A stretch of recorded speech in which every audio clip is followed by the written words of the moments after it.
So behind me is the beautiful Jaws Bridge, because it's 50 years of Jaws. And I'm here in Martha's Vineyard celebrating. And this week on the Dissect That Film podcast, we're talking about the movie itself. So join me, won't you? Let's go.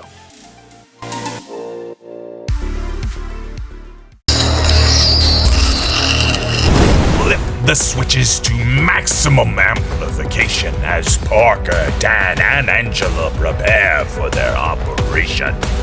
With trivia and plot points scrawled across their walls, laughter and debate erupts as the movie's drama calls. The world may call them crazy, minds gone astray, but genius and passion and madness all dance the same way.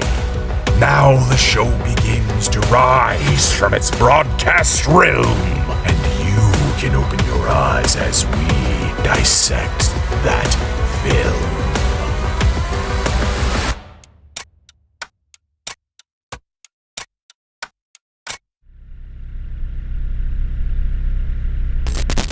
What's going on, everybody? Welcome back to the Dissect That Film podcast, a podcast that dissects the good, the bad, and the ugly of cinema. I am your host, Brett Parker. Joining me is one half of DNA. We have Angela. Hi, Angela. The better half. There we go. I know I should have said it. It's been a while since I've been by myself. I know. Well, we had Dan by himself, a couple weeks ago. So, we had to kick him out and have you by yourself, to take control of the room. But we're not alone, Angela. We got some special guests to talk about a very special movie. One of them is one of the hosts of the Quad Pro Quo podcast and Jaws superfan. We have Alli in the house. Alli, welcome back. Thank you. Technically the only one on the podcast who actually likes Jaws on my podcast, to be honest with you. I used to like your show. I like you, but I used to like your show. I know. I've beaten it into everyone's head that I've actually made them hate the movie, which is bad. No. I know. Oh, man, that is tragic. I know. And we couldn't talk about the greatest shark movie of all time without the man who literally has a podcast where he talks about shark movies all the time. And he's a friend of the show, and he's been here to talk about many other animal movies. We got Captain Steve Coates in the house. What's going on, Steve? I am just excited to be here. Thank you for having me.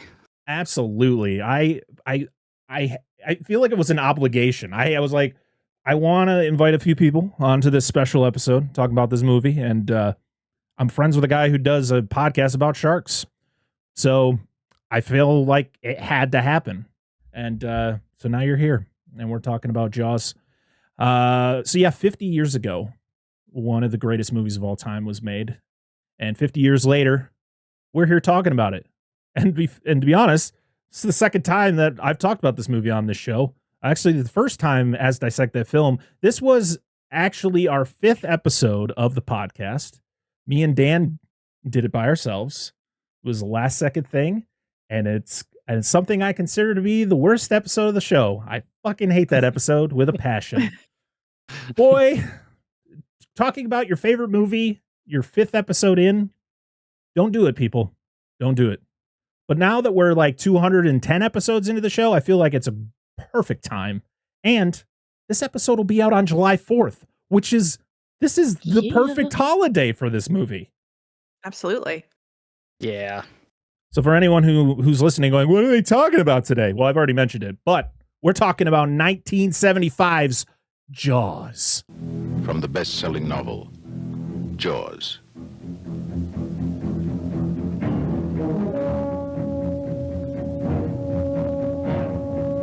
Rated PG. Maybe too intense for younger children. So, I feel like many, many podcasts have talked about this movie. This movie has been talked about to death. But we're going to talk about it some more because that's what we do on the show. But we're going to do a little bit differently than what we normally do. We're still going to go through the plot. We're still going to talk about some behind-the-scenes stuff that you probably already know because, like I said, this movie is, for one, celebrating its 50th anniversary, so there is Jaws stuff being talked about all over the internet.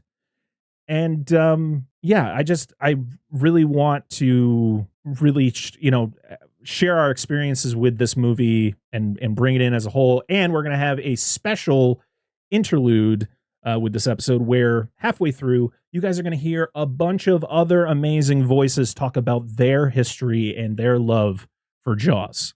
Let's do the normal stuff, everybody. Alli, what is Yes. your history with Jaws? Well, do you remember like the first time you saw this movie? I do. Yes. I watched it in my great aunt and uncle's basement.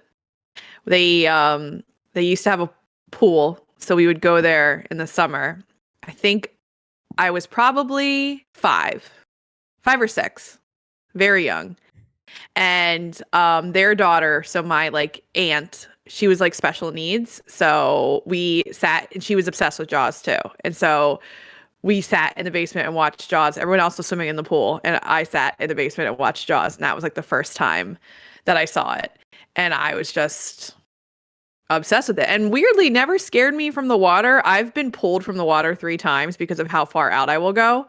It's never scared me. I have been to Martha's Vineyard, to the, filming locations, the bridge where you can jump off the bridge. I just recently got a Jaws tattoo on my arm. Oh, very cool. So I've immortalized it on my body. Yeah, and it's just I always think it's funny when they do those letterbox interviews and people are like, "Oh, it's so hard. I can't pick my top 4." I'm like, "Oh, I can. It's very easy." And one is always Jaws. So, yeah, I've always loved it. Yeah. So, Steve, what's your history? So I probably saw this like way too young because it did scare me out of the water for a few times. But I'm pretty sure it was Christmas. I must have been, I want to say 7 or 8 years old. And my parents got me a VHS, and it was like the letterboxed edition. So it was like the widescreen version. And I watched it on like a really tiny CRT TV. But I watched it that night, and I was hooked ever since. When I heard that they made more, I'm like, I need to see the rest of them. And I will still defend all of the sequels to the end of time. But yeah, no, the first movie, like, I was terrified of the water. I still went swimming, but it was like always in the back of my head that there might be a shark in there because of watching Jaws. But yeah, no, it was just that Christmas one year. Then I think the following Christmas, I got the rest of the sequels on VHS too. And yeah, I mean, now I have a whole fucking podcast where I just talk about shark movies because of Jaws, basically. So without Jaws, I really probably wouldn't be having this sort of podcast. So yeah. Angela. My history. I don't know. I've watched this so many times. We quote it over and over. Couldn't tell you the first time I watched it. Probably wasn't supposed to watch it, but still, we'll watch it over and over and over. Mm-hmm. Well, you know me. I've talked about this movie way too many times, and I will keep talking about it way too many times because it is my favorite movie of all time. I remember watching it when I was about 4 years old. My grandma had, it wasn't this exact copy of the VHS, but it was this. I remember this exact version. This was the VHS that came out in 91, and I wore it out. I think I said it on another podcast. I remember watching Jurassic Park first because I was born in 91. So I was too young to see Jurassic Park in the theater. So I remember my grandma had the VHS and I watched that. And then she was like, "Oh, you really like that movie? Well, you should watch this." Me being a 4-year-old, I'm like, I don't like shark. Cool. Like, I'll watch it. And I don't remember a lot of things as, being that young, but I remember watching this movie and just being enthralled in everything I was seeing. It had the opposite effect on me where it made me more excited to learn about sharks and to be near the ocean. And it really put me on the trajectory of wanting to be a marine biologist when I grew up, which I didn't become a marine biologist, but I had the admiration to be one because of this movie, which is weird because it was always funny when people would ask me, what did I want to do when I grew up? And I told them, and they're like, "Oh, why?" And I said, "Oh, because of Jaws." And they're like, "What?" I don't think that was the message that movie was trying to put out there. I was like, well, it was for me. Because I remember seeing the movie and watching it. I couldn't even tell you how many times I've seen this movie. I watch it at least 3 to 4 times a year or more. It's probably more than that. And I remember when I was in middle school, or no, maybe I was like 4th or 5th grade. So I was, what's that, like 10? 10. Yeah. I went to my local library and I took out the book and I read the book, I think 2 or 3 times in the span of like a couple years. I remember my local library had the original cover. It was the black cover where it was like it didn't look like a shark. It just looked like a blob with teeth. And I it have just that cover. I need to find one. So if anyone, It looks like a torpedo kind of. yes, but it's got Yeah. just got the teeth. I have the book, but I lost the cover like years ago. It's something I'm looking for. Like it's that in the Laserdisc version of the movie, because it's the only physical copy of the movie I do not own. As you can see, if you're watching the video version, I have all of my versions of this movie on display. I have 2 versions of it on VHS, which this double pack anniversary edition was the first version I ever owned. This was the one my grandma bought me for, I think it was 2000. That was the 25th anniversary. And it's the double VHS. One of them was the movie and the other one was the special features. I have it on DVD. I have it on Blu-ray. I have the Universal 100th anniversary Blu-ray. I have the 45th anniversary 4K, which is awesome. And then I just picked up the 50th anniversary Steelbook. So I own this movie many different ways. This is a movie I can never, I will, if anyone ever invites me on to talk about Jaws, I will gladly accept. I will never not enjoy talking about this movie and how much I love it and how crazy the behind the scenes were. Like I think it's annoying for people to watch this movie with me because I'm like, oh yeah, so in this scene, I'm that guy. I'm in this scene. This is what happened, behind the scenes. And it's like, all right. You're like my middle one. He starts quoting movies as we're watching. I'm like, shh, just watch it. But yeah. I've talked about this movie so many times on this podcast, and I will continue to do so. So yeah, that's my short history of Jaws. Oh man. So let's go through some of the behind the scenes of this movie, and we'll talk more behind the scenes as we go through the plot. But for the basics here, Steven Spielberg, director, 26 years old when he started filming this movie. By the time he was done, he probably aged like 15, 20 years based on how rough of a production it was for him. He had only done one movie theatrically, which was Sugarland Express, which came out, I believe, a couple years before. I think it was 73.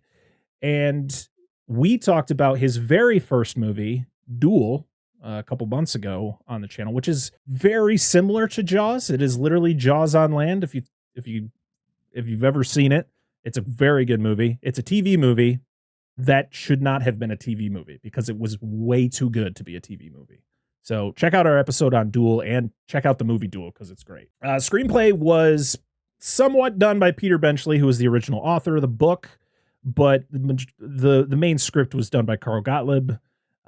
He also would write the Jaws log, which was like a point by point breakdown of like the making of the movie while he was there.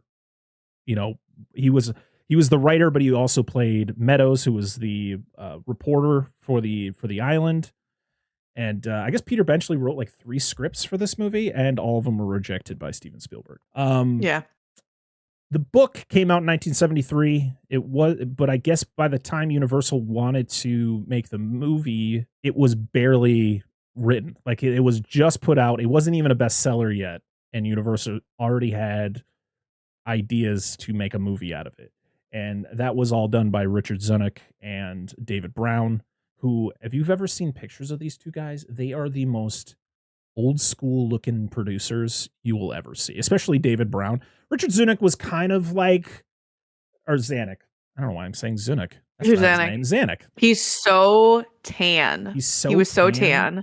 Really white hair. Yes. He kind of looked like the old man from like Poltergeist 2. Like the old dude from Poltergeist 2, kind of. And he was really thin and really tan and the white hair. And like he wore like big like glasses, like big oversized glasses. Like he was like legendary. He was so cool. But then you have David Brown, who was like, he was always the guy with the suit. He was like very old school. Like he looked like he came from, the 40s. Like that was the guy. He was like, they were showing, because they would show up on the island to see how things were going, and he was always in a suit. I'm like, it's be the hottest summer day, and this dude is in a suit. The cinematography was done by Bill Butler. We've talked about him before, as he was also the cinematographer for one of my other favorite movies, Child's Play, from 1988. Oh, which shit, is didn't know that. insane to think about. But then when you watch Child's Play, you're like, yep, I see it. Very, very Jaws-like in the way that they shot that. Edited by the legendary Verna Fields, who, without her, this movie probably wouldn't exist, because she literally took the bare minimum that they were able to get for this movie and put it all together to give us this cinematic masterpiece. And she won an Academy Award for it, and she deserved it, because I've seen pictures and video of her actually editing the movie, and I was like, I don't know how people did this. This is insane. There's just film reels everywhere. They're just hanging from everywhere. They're like hanging over her body. I'm like, how do you know what is what? This is insane. Everybody's doing it all digital now. It's like, nah, you got to watch. I can't even keep track of all my digital video files when I'm editing, let alone fucking physical ones. Like, I would be losing my shit in that editing room. No, yeah. She was unbelievable. Music by the legendary John Williams. I love the story about the score, and about how he literally called Steven and was like, hey, so I have an idea for the score, and he does the 2 notes, and Steven thought he was playing a joke on him, and he's like, no, I'm serious, this is the theme. And he was like, I really thought this was I thought he was just playing a joke on me, because they had worked together on Sugarland Express, so they were friends, and they knew each other to the point where they could joke around with each other. And he was like, I don't know what he was doing, but it all worked out in the end. Becoming one of the most iconic scores of all time. It was released June 20th, 1975. And so yeah, 50 years, which is mind-blowing. None of us here are even close to that. And it just shows the power of this movie, that people even who are significantly younger than the movie can love this movie the way that we do. So it ran at 2 hours and 4 minutes, which is, in my opinion, perfect. At a budget of $9 million, which is just mind-blowing. Because even with inflation, that is still not a lot compared to the freaking budgets that movies are being done with now. Hey, we're going to do this movie on Netflix, and it's going to cost $400 million to make, and it's going to be boring in 2.5 hours. Thanks. Was $9 million State. The budget, or is that was what they spent? That was the budget. 'Cause I know they went over budget. Oh, they went over, but yeah. So the original, I don't know what the original budget was. But yeah, they went over budget. They went over time. I think they went like over 100 days over I think it was supposed to be what was it? I think it was like an 8 to 10 week shoot or something like that. And yeah, it went like 4 extra months or something like that, or 2.5, 3 extra months. Yep. This was a movie that Steven Spielberg thought was going to end his career. He literally just nothing went well. Of course, he's this young guy, coming off of one movie in the, one bigger movie, a theatrical, outing. And he even admits that when he was called about having it, like, pretty much Universal calls him up, saying, hey, do you have any interest in directing this movie, Jaws? And he's like, I don't know, let me think about it, type thing. He wanted to read the book. So he read the book and immediately was like, yeah, I'll take it. But it was his idea to film it on the water, because when he did Duel, it was all filmed practically on like actual highways. There was no stage work. It was all done, in real time on real roads, all that stuff. So he was like, if we're going to make a movie about a shark in this battle with this boat or whatever, I want everything to feel real. So let's do it on the actual ocean, which a movie has never done before. It was like, even movies that were about the ocean that were done earlier, they were all done on a soundstage or in like a pool that would be on the studio lot. Steven Spielberg's like, let's do it on the water. So the funny thing is like, he stressed the hell out during the making of this movie, but it's like, dude, you did it to yourself. He really did. So in 1973, shortly after the book comes out, and Universal gets the rights to the book and wanting to do the movie, they send out Joe Alves, who would be the production designer. He's the man behind Bruce himself. He would also go on to direct Jaws 3. Hell yeah, he did. Oh my gosh. Jaws 3D? Yes. Oh man. Cocaine. So good. Cocaine out of his mind, Dennis Quaid. Oh my gosh. And Leah Thompson. Oh my God, I love this. So cute in that movie. So cute. It has an Oscar winner in it. It has Louis Gossett Jr. It sure does. R.I.P. Just lost him. Yes, RSVP, definitely. But it, has an Oscar winner. So Sure does. So 3 out of 4 Jaws movies have an Oscar winner in them. Okay. I was just about Thank to you, say Michael Caine. Thank you, Michael Caine. Michael Caine has 2. 2 Oscars. Not to go off track here, talk about Jaws: The Revenge, but he literally couldn't accept his Oscar. I can't remember what movie he was doing, or he was winning Hannah an Oscar and her for. sisters. He couldn't Hannah and her accept. sisters. He couldn't accept the Oscar because he was filming Jaws: The Revenge. It is my favorite Oscar story ever that he couldn't accept his first Oscar. Yep.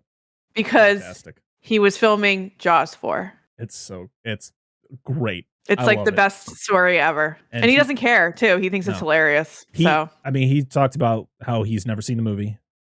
Mm-hmm. He says he's heard it's a total piece of crap, but he loves the house that it built his mom. So, yeah. Yep. I mean, that's fair. Yeah. My mom calls him the ultimate movie whore. Like, he'll do anything. And she's like, that story proves it. Like, you couldn't accept your Oscar. I mean, maybe he thought he wasn't going to win. But still. The funny thing is he was in another really bad, like an animal attack movie called The Swarm, which came out, I think, like a decade before Jaws: The Revenge. So, like, he will pretty much do anything. And to be honest, he always makes the movies just slightly better.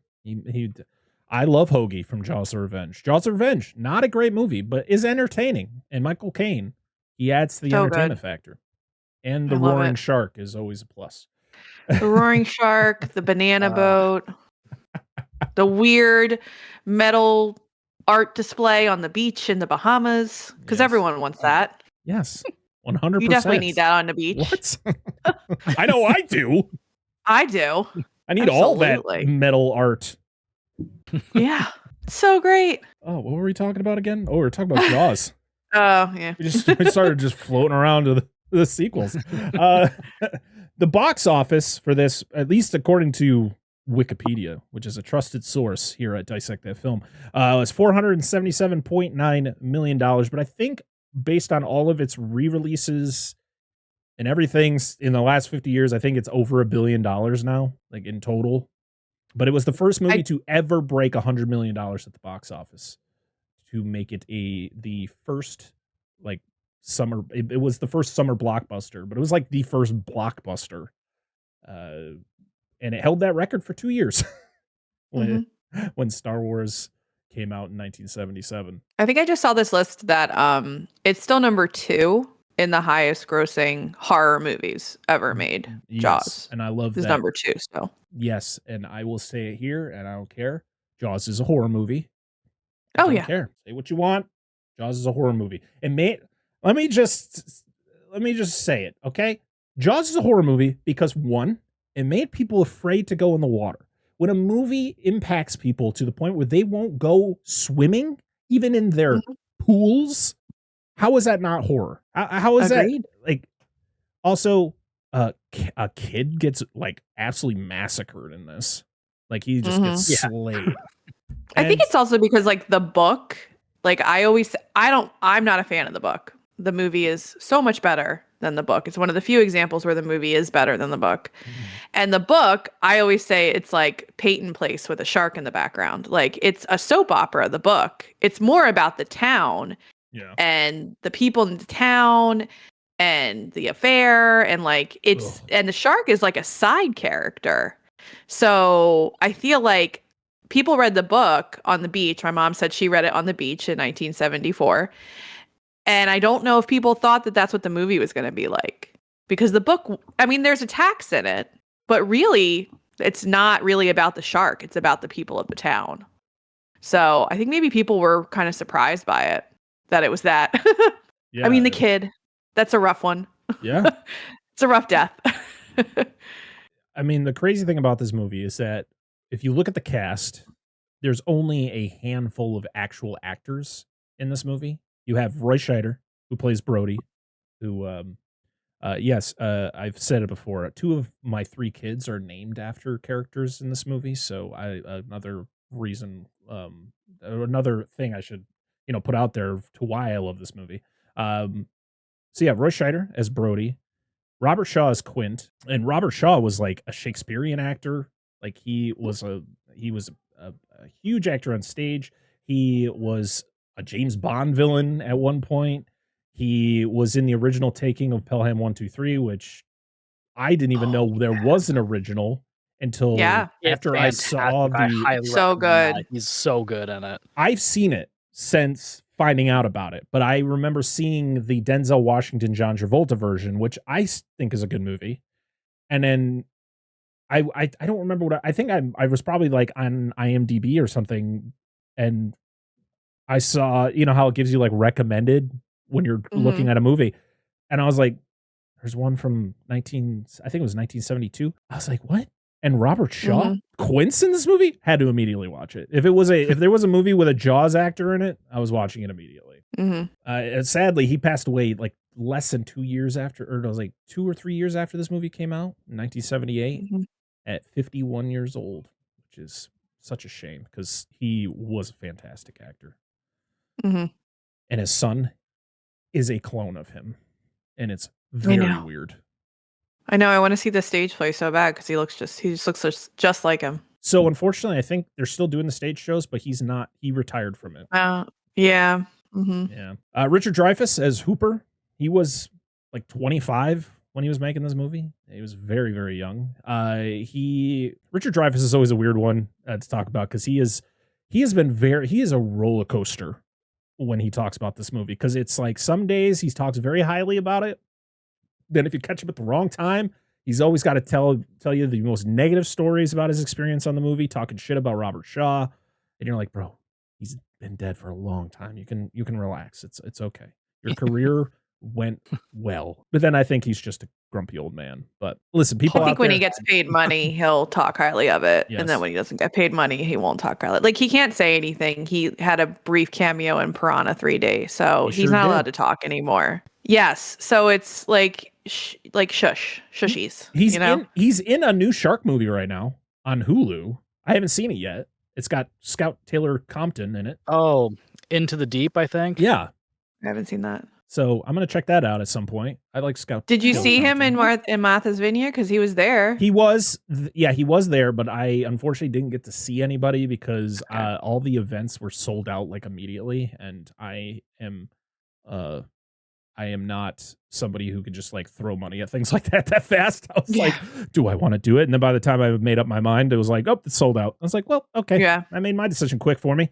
But yeah, he was there the whole weekend, I think. I think he showed up like Friday and he was there up until like Sunday or Monday. So a lot of people got to meet him, and I wish I did, because all the videos I've seen of him over the weekend, he seemed like he was having a great time. So yeah, he got to go on the replica of the orca that was created for the event. Some fan just from the ground up recreated the orca with the barrels and all. And there was a video of Richard Dreyfuss, and then I think the guy who built the boat, and there was another guy, and they were singing Farewell Adieu. And then he told some stories about him and Robert Shaw. So thought that was pretty cool. But I mean, Richard Dreyfuss, he's been in some other great movies that I've enjoyed throughout my life. I mean, Close Encounters was the next one he would do with Spielberg. And that was the reason why he wasn't in Jaws 2, because he was actually asked to be in Jaws 2, and Close Encounters was the reason that Spielberg and Richard Dreyfuss couldn't be part of it. Even though I don't think Richard Dreyfuss actually wanted to be a part of it, but I think that was his excuse, like, oh, well, I'm already doing something, so where Roy Scheider's like, oh, I got to do another one. Like, yes, you're contractually obligated. Like, son of a bitch. Can I be drunk the whole time? Sure, Roy. Getting into fist fights with the director. I love the stories of the behind the scenes. As I bought this massive book about the making of Jaws 2, I can't wait to read it and read all the fun stories about Roy Heck Scheider on yeah. that production. Oh, man. We got Lorraine Gary as Ellen Brody. She was the wife of Sid Sheinberg, who was the president of Universal. So kind of the reason why she got the job. But I'll give her credit. She was actually really good in the movie. So I'm not going to be like, oh, that was the reason why it happened. No, she was actually good. Mm-hmm. Murray Hamilton as Vaughn, or the mayor, or douchebag, as I like to call him. He sucks. Great suits, though. Oh, my. I mean, I saw a guy walking around with that exact suit, and I was jealous. I wanted it so bad. The anchor suit. Oh, so good. the anchor. I like the striped one that looks kind of like ice cream or something like that. Oh, Like yes, the one he wears the on anchors are great. Yes. But the stripey one I love too. That's the one he wears on the 4th of July. That's it's like the striped Neapolitan ones. ice Yes, cream suit. so good, Yeah. so It's good. the one I think it's the one he's wearing in the hospital when they finally decide to hire Quinn. Yeah. Brody, my kids I were was on in that beach too. It's like, shut up. You don't give a fuck Shut up, about your Mayor. kids. Shut Stupid up. bitch. Oh, this kid died. Let's keep the beach open. Oh, but my kids were on that beach too, Chief. Like, shut up. I'm gonna feed you to the damn shark. Seriously. Carl Gottlieb as Meadows. As we stated, he was the writer. Jeffrey Kramer as Hendrix. He was an Islander. He wasn't much of an actor before this movie, but after he did this, he would come back for Jaws 2, and then he would be a small part in Halloween 2. So he really likes those sequels. And to be honest, I don't know what else he did through his career, but I remember Jaws 2, and Halloween 2. And then the last true actor that I remember seeing on the sheet was Susan Backlinen, who played Chrissy, who we'll talk about when we get into the plot. She is the main focus of the opening of this movie. She recently passed away. I think it was last year. Mhm. Did she pass? Yeah. And then we'll talk about some of the other characters as we go through. A lot of the, like I said, a lot of the performers, like actual characters in this movie, were just locals. Like most of who you see in this movie are locals to Martha's Vineyard, and a lot of them are great. Some of them you could tell they weren't actors, but you know what? It all played well, especially like the kids, because it's like they're kids, whatever. And the actors they got to play Michael and Sean Brody, I thought did a respectable job for the small amount of time that they're actually on screen. Now for the sequel, when they're in 70 to 80% of the movie, they're like, well, we probably should get some more seasoned actors. Yeah. All right, well, I think it's time to hop into the plot of Jaws. For anyone who doesn't know the plot of Jaws, we're going to do it. And guess what? Parker doesn't have any notes. This is his first episode where he has no notes. So, but I got a bunch of people here who are going to help me get through this plot. So if I get stuck or I mix up plot lines like I'm probably going to do, even though I've seen this movie a million and a half times, I got some help. So here we go. It is time to dissect. Dissect. That. Woo! So the movie opens to a harmonica. That's embedded in my brain. And we get a cool campfire scene. Of course, you got that guy playing his guitar, because there's always got to be that guy playing a guitar around the campfire. And you got the dude just kind of just sitting there staring at this girl, like just creepily sipping his cup, just not hiding the fact he's looking at her, just staring at her. Alli, how would you feel if you were Chrissy in this moment and this dude's just staring at you? I'm not gonna lie, she's a little creepy looking too. Like they're making eye contact. There's doobies being rolled. Everyone's drunk. I also love how, I understand like it's earlier in the summer, but it's June at least. Mm. Everyone's in, and I'm assuming it's a little chilly, but everyone's in full sweaters with undershirts. She's got like a grandma quilt around her. I'm like, how cold is it on this beach? And then they run into the water. And there's no like shock of like, oh, the water's cold. It's just like, I mean, they look like they're like, it's like 40 degrees outside and they're all bundled up. But no, yeah, he's a creeper. Definite. But you know, it's the 70s, so I'm assuming whatever. To be honest, everyone's drunk, so everyone's drunk or high. Yeah, so everybody's like, this is normal behavior, right? Just staring at people. Sure. I do love though where it pans out and you see him like walk and like kneel down in front of her, and she just immediately gets up and just runs away. And he's like, "Hey, wait, where are you going? What's your name?" Chrissy. I wonder what the end goal was. Like, was the end goal that they were going to swim and she was going to like fuck him in the water? Because I feel just like it was a very like, let's go. Like, I mean, to be honest, she acts like when she's in the water and she strips down like faster than I've ever seen a human being strip down. It was like super. And while she's in mid run, you're like, very impressive. Yeah. And she gets in the water, and I always have to talk about this because it's like when you talk about Jurassic Park and you talk about the T-Rex escaping the paddock, and then you're like, where the hell did that cliff come from? Yes. How far did she swim out where it looks like she is in 100 feet of water? Like, there's so much distance between where you see the shark's POV to where she is. You're like, holy shit, did she swim like 100 yards out? Like, or is the water, is the shelf just 5 feet off the shore? It's just like, you know, nice shore, boom, abyss. Hey, maybe she's a good swimmer. I mean, I think it is kind is. of like a consolidated like time because he's like he can't get his pants off because he's so drunk. Also, I will say this: she strips off pretty easily because it's 70s. She's not wearing a bra. True. So, you know, she's just able to like, take everything off. And the POV of the shark, I mean, I feel like we don't talk about the fact this movie is PG and you see straight up her Long Island Expressway. Like, I mean, it is a straight shot of her beef. I know they probably didn't mean that to happen, but you can see everything. Right. I watch it with my 10-year-old nephew and I'm like, all right, Vincent, let's look away from the screen for this part because I mean, they don't even try to hide it. No, well, that's the thing is like when this movie was... Dude holding the camera was having a good time though. I mean, yeah. He did that on purpose.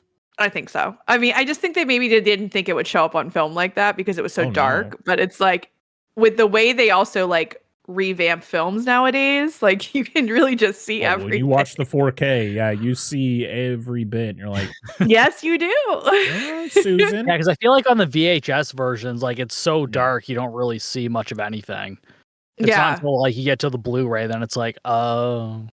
So over the weekend when I was down there, they had the special showing of it on NBC where they had the special introduction by Steven Spielberg.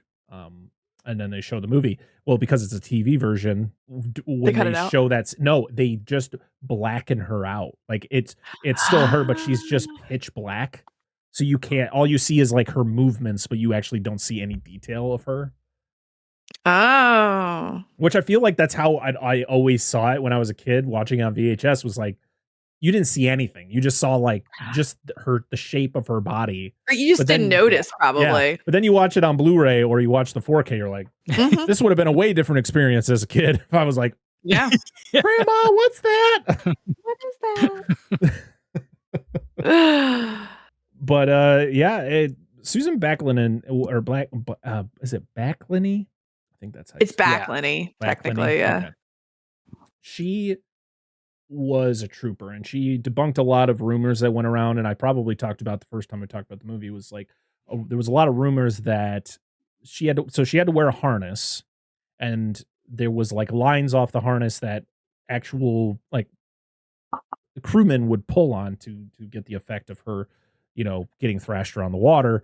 And there was rumors that she had like broken her ribs. Like it was so like aggressive that like she actually got hurt, which she later would say didn't actually happen. Because there's like when you hear her screaming, you can actually hear her say like it hurts.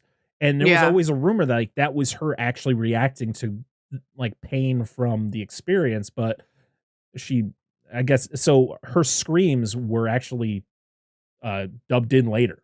Like she came back and did a session with Steven Spielberg to get her screams, literally having her lay with her back on a chair, and he literally waterboarded her to get her screams to sound like all gurgly and all that.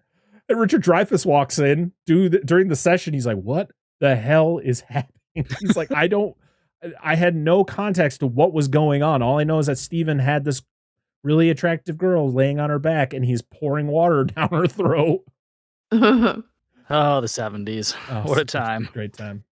Mm-hmm. It's so effective still, her getting thrashed around and not seeing what is attacking her. Of course, what this movie is about. You see the cover, you see the posters. It's about a shark. So of course you kind of put two and two together, but to not see the shark, throwing her all around. I love like the whole thing where it like drags her and she like grabs onto that buoy and she's like shaking and quivering and just hoping it all is going to end. And then when she finally screams and gets taken under and there's no music, there's no sound. All you hear are the waves crashing onto the beach as drunkard there is just laying there trying to sober up. Well, fell asleep. You could die. He could die too. I mean, to He be rolls honest, if he over, went he'll out into drown. the water, he probably would have. He definitely would have died. And not by the shark. Yeah. He would have just drowned. No, he would have drowned. Absolutely. So we move on to the Brody house. We meet the family. We meet Martin and Ellen. So Lorraine Gary has been going around doing interviews for the 50th, and she is not young. She is like 87, 88 years old now. And she, I can't remember who the guy is, but he's like the president of TCM. He does a lot of like the interviews with, actors for like anniversaries and stuff like that. I can't remember what his name is, but he was interviewing her and she is very honest about her experience on Jaws. And, he asked her, like, what was it like working with Roy Scheider? And she just flat out is just like, oh, he was mean. I was like, oh, and she just goes off on like the fact that like he was mean to her. He like would make fun of her and he would, correct her on things that should have been corrected, like telling her she had a big head, like her head was in the shot, and he was like, could you move your big head out of the way? And the guy who's doing the interview is just like, this may be one of the greatest interviews I've ever done. Because she's just brutally honest. It was hilarious. But I feel like the chemistry between Roy Scheider and Lorraine Gary was really good in this one. And it really goes well into Jaws 2, even knowing the history of how that one was made. But they wake up. It's their first summer in Amity. And I love the whole thing about like how they say yard and car. It's like, where are the kids? Oh, they're out in the yard. We live in Amity. It's the yard. And we meet the boys, Michael and Sean. And my favorite is when Michael walks through. He's got a cut on his hand. He's like, "Mom, I got bit by a vampire." Hiya. No R's. Yeah, so good. So the boys were played by Chris Ribello and Jay Mello. Chris Ribello sadly passed away at age 37, I think it was. His brother still lives on Martha's Vineyard. He actually owns a bunch of like memorabilia shops on the island. Fortunately, I forgot what the name of them was, so I wasn't able to visit any of them. And he gets a phone call that something's going on. You don't really know what's happening, but he's got to go to work. So he goes down to like downtown, which I got to walk through this area and it looks drastically different. Like it's so overgrown with like trees and vines and all that stuff that like some of the things you like would walk by and you're like, oh yeah, that's the town hall. But it just didn't feel like it was, at that time. But it's been 50 years. Things change. So I went I'm trying to think. I went when I was, I want to say like 12 or 13. And we took the ferry over. And the town did look like what I remember from the movie. And then we took like a bike. We rode basically bikes around the entire island of Martha's Vineyard. Yeah. But yeah, it's such a cute little town. It's really adorable. Oh yeah. The whole area. Yeah. I got to spend a whole weekend there. It was Ugh, beautiful. Like the beaches it's were so cute. beautiful. It's got a lot of great little shops and Mm-hmm. it's a good time. It's a good time. Very cute. So we go to the police station and we meet we go to the beach first because that was the call is he needs to go down to the beach. And that's when he meets the now sobered up Cassidy, which I did not know this person's name until I was on another podcast talking about Jaws and they mentioned the guy's name and I was like, oh, Cassidy, there it is. And he's played by Jonathan Philly, who was a local. He actually would not just be an actor in the movie, but he also helped with some production stuff as well, especially a lot of stuff that was done on the water. And then he would also go on to work with Steven Spielberg again for War of the Worlds. So he worked in production for a long time, and he was in the Jaws at 50 documentary that comes with the new 50th anniversary Blu-ray. So that was what made it worth it to buy that new edition of Jaws was the new documentary that came out. So yeah, they go down there and this is where we meet Hendrix. But Hendrix is not looking so good because he found something gnarly. And what is that but the body of Chrissy? And I love the hand story. You guys know the hand I do story? too. Mm-hmm. So it was supposed to be a fake hand, but it looked too fake. So one of the production like crew members literally got buried in the sand and had her hand sticking out. Mm-hmm. And my favorite is a picture of one of the guys has 2 beers in his hand and he has the prop hand, the original prop hand, like Yes. in his pants holding another beer. It's fantastic. So good. And we're at the police station. This is where Brody has to fill out the police report about what happened. And this is where we meet Polly, who the funny thing is Polly would be a character that would show up in later Jaws movies. And she just gets younger as the movies progress. Because she in this movie probably is like 75. She is, or at least the way she dresses, she looks like she is close. But also to like the end of tallest life. woman ever. Oh, so like tall. she's so tall. I love her. To be fair, a lot of these people look older than they are. Like Mrs. Kittner looks like she's 60. We're gonna and she get was, to. like, Oh my not. gosh. Don't even Like, ask. so, I mean, Get my my mother Polly could have started been on that. pretty young. Maybe she left the island for a bit and was like, "Oh, I'm de-aging if I leave this place." It's like that M. Night Shyamalan movie. Yeah, Amity is like old. It's like old, only better, hopefully. Yeah. Oh my gosh. It's true because like, I mean, when you live in a beach, you are going to get prematurely wrinkly because of all the sun. Yeah. And it's the 70s, so no one cared about suntan lotion. No. And it's an island, so everyone's probably imbibing quite a bit, let's be honest. So, that prematurely ages you. Yeah. But Polly's probably like one of my favorite like supplementary characters. Just the whole like karate chopping the picket fences. Like her voice is hilarious to me. And I love how Brody is just ignoring her the whole time. She's just. And he asked her to do her job. He's like, I need the list of all of the water activities. She's like, right away. He's like, yeah, it's your job. Do it. Like, she's like, you want me to do work? Come on. Well, he's like, Polly, I need like new things to be on my desk, like new reports and all that. Like we need to get all that old stuff out of here. And she's just talking. She just keeps going and going. And then I don't think she really knows what her job is. I think she just like comes in and sits around. And so Brody puts on the police report that it was a shark attack because that is what he's being told on the phone, I'm guessing. And so he is pretty much like, okay, we got to shut the beaches down. So he goes to the hardware store. I love my favorite thing with this movie. Well, one of my favorite things about this movie.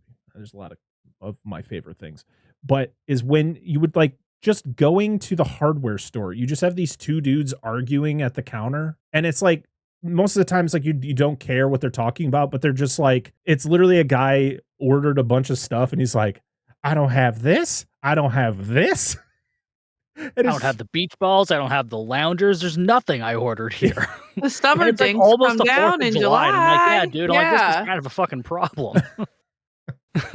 Oh, I love it. And the whole thing where he's getting like the paint and the brushes and all that, and he knocks the cup of brushes over. I always want to think that was on purpose, like that happened on accident, and they just kept it in the movie. Like it was like the next scene, you just see Brody like picking up brushes off the floor. He doesn't want to be that guy. But he goes out, and it's like perfect timing of him walking out of the hardware store and Hendrix coming around the corner in his truck. And Very cinematic timing. yeah. And he gives Hendrix all the supplies, and he's like, I want Paulie to do the printing. What's wrong with my printing? Just have Paulie do it. And my favorite is when Mayor Vaughn's in like the background. He's like, what the hell's going on over there? And he walks up. He's like, hey, deputy, what's going on? He's just like, we got a shark attack on the beach, Mayor. Fatal. With like the marching band coming by. They're like They have walking to just around. yell really loud. It's like a Mel Brooks skit, basically. I just love Hendrix's delivery of this line of him being like, he's like, we had a shark attack this morning, Mayor. Fatal. Just and the mayor's just like, oh, well, I guess I gotta go get my 17 friends and fit them in my car to go to the car thing that takes me 5 feet across this water. Yeah, it's like one person after the other. It's like the newspaper guy, the coroner, they all like leave their respective offices and all congregate. And you think that the mayor sucks? This coroner sucks too. Yeah. He's that guy who always has to push up his glasses, like, because He's just under a lot of the mayor has his foot on his neck, basically. Like, absolutely. you better say it's a propeller or, And he's just too old to give a shit. yeah, he doesn't care. And I don't know if like I don't know about like the small towns and like that sort of stuff, but I don't know if like because he's the medical examiner, I think that's like I think that might be an elected official in small towns like that or something like that. Like mayor, obviously, yes, but like I feel like medical examiner or like county coroner, like you have to be like promoted to that. So like probably. the mayor's probably like, I'm gonna fire you if you don't say it was a propeller instead of a shark attack. That Basically, sounds a whole lot like corruption. yeah, yeah. Which is all in the book, which is why the book's kind of boring. I'm not You gonna wouldn't lie. know anything about corruption. Oh. I digress. So we are with Brody. He is being transported across this little waterway. I got to actually see that exact barge take cars back and forth. It's literally like 100 feet from one side of this little river to the other. And but that ride takes about 10 minutes because this conversation goes on for a while. The fact of like, so Chief, you're gonna shut down the beaches on your own authority? He's like, whose authority do I need? Well, you're gonna need like a city ordinance. And it's like, oh my god, politicians suck. And he's, the mayor, is just sweet talking to him, and he was like, well, I'm just doing what that guy told me. And he's like, well, I made a mistake. I'll have to amend my reports. Mm. And we get the whole, the line of, you yell barracuda. People go, huh? What? You yell shark. Got panic on our hands on the 4th of July. And Brody is and So Brody good. is kind of in the situation that the medical examiner's in. Like I feel like he is being threatened by the mayor without actually being threatened. Like he's threatening him in a way where it doesn't like throw up red flags to others around him. Like, but also everyone that surrounds the mayor knows how the mayor is, so they're just like, well, you can say whatever you want, but we're gonna stick up for this guy anyways. So, But like not Also, Panic on the 4th of July sounds like an emo band. it does. it really does. Amazing. Someone look that up and see if that's actually a band. Panic at the And Disco. if it's not, it needs to be. But like also like not to play devil's advocate because the mayor sucks, but like it is a tad over exaggeration of like one person got attacked by a shark, which we know they did, but whatever, to immediately shut down all the beaches in a town that relies on tourism. It Right. is a mild Yeah. overreaction. I will say that also because like Brody's just bored. He's a New York City cop. He moved to this tiny island, and yeah, he's the chief of police, but like he says it later in the movie. In 25 years, there hasn't been a murder and a shooting in this town. There's jack shit to do in this town. Like, he has nothing to investigate. He's used to like murder and like robberies and stuff in the city, and he has nothing to do. So he's bored. So as soon as someone was like, it was a shark attack, he's like, yes. Now I have. He was excited. He's Simon Pegg in Hot Fuzz. Yeah. He's Simon Pegg in Hot Fuzz. Like, I mean, that's exactly what he's looking for stuff. Which he finds it. Yeah, I just want to think he is just the same character that he was in The French Connection, where he's like, all right, I hung out with Gene Hackman way too long. I got to go move to this island and chill out for a bit. And then you find out that it was better to hang out with Gene Hackman. It was more exciting. Yeah. But so yeah, we are, I think this is when we're at the beach, right? For the first time. Yeah. Everyone's having a good time, and not super crowded. Not super crowded. It's like this little tiny section of the beach, though, because you got to think, like, how big are the beaches in Amity, and how many beaches are there? Like, I feel like we're in like a 50-foot section of beach, and there's no one else. We're all just hanging out in this one spot. Well, there's kind of really like close this together. Yeah, but there's also like, I've been to the one beach where the road where you can jump off the bridge that's in the later part of the movie. Long as shit. But on the other side, it's like more of like a pond, kind of. And she even says later in the movie, he says, can you go like put it in the pond or something like that? Put the boat in the pond. It'll make me feel better. Yeah. So there's like kind of almost like a bay side and like an ocean side, sort of. So I feel like maybe they were on the bay side. I don't know, because it's also very calm. There's no waves like whatsoever. It's like just like the tiniest little lapping, basically. So I wonder if maybe they're on like almost in an inlet and not on the ocean, like in the beginning of the movie. Yeah. Because in the beginning of the movie, that's like the ocean. I wonder if this is like kind of like the inlet and the shark swims in, basically. So I don't know. Yeah, I never thought of that, because it's really calm. Like in this area, it's very much like a lake effect instead of it being like waves from the ocean. Because even when it's calm, you still get that wave effect at the end when it crashes, to the shore. But I love all the camera shots, or like all the different moves that Spielberg does during this one scene. I love just the fact that just that one freaking dude looks like a leather chair walks over to him, and he's just like, hey, Martin, if you could, I just need some ordnance because people are parking in my yard or something like that. And Brody's not listening at all, because he hears like screaming. He thinks something's happening, but it's just a girl like, getting put on her boyfriend's shoulders. You have the one guy throwing the stick to his dog, Pippet, and poor Pippet. I love that they named. I choose to believe that Pippet is still alive and that his owner was secretly abusive, and so he took this opportunity to escape and run away. Faked his death and was like, "Peace out, bitch." So he's running free. That's nice. I want to believe that. We don't see anything else, and we don't see anything. We don't see anything. I mean, who's to say? They did film it though. They filmed a lot of things that they didn't, and they didn't test well, because people don't want to watch dogs die. Totally fine with a 9-year-old getting bitten in half, but who wants to watch a dog? I don't give a shit about the kid. I just don't want to watch that dog die. Cute little dog. It's such a trope in horror movies now too, when the dog dies. I'm like, I see it in so many movies. I'm like, can we just fucking not do that anymore? I was so glad I watched Dangerous Animals recently, and there was a dog in the movie, and I'm like, for fuck's sakes. And I'm like, and the dog actually lives. The dog lives throughout the movies. That's a spoiler alert, but I mean, it's a happy one.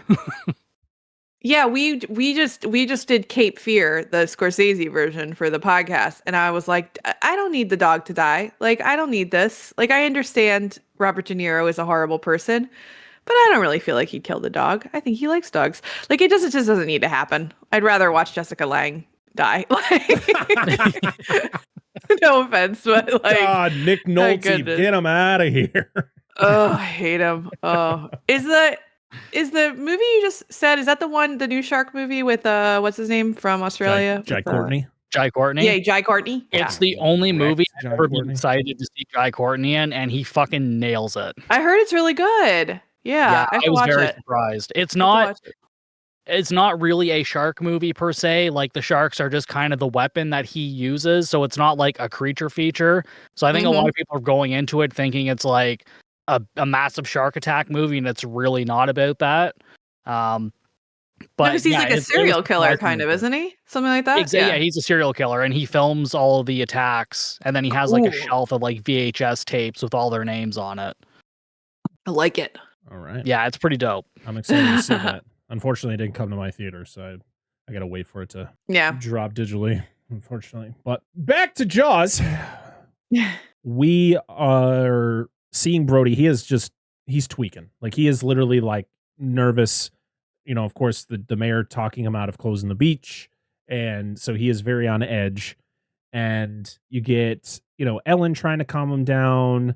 You have that obnoxious dude, or the leather chair's wife there, who's just like, Ellen's like, so, when do I get to be an islander? She's like, you're not from here. You're not an islander. And I was like, oh, this woman's, her voice. I also love Brody's wearing a cutoff short sleeve sweatshirt.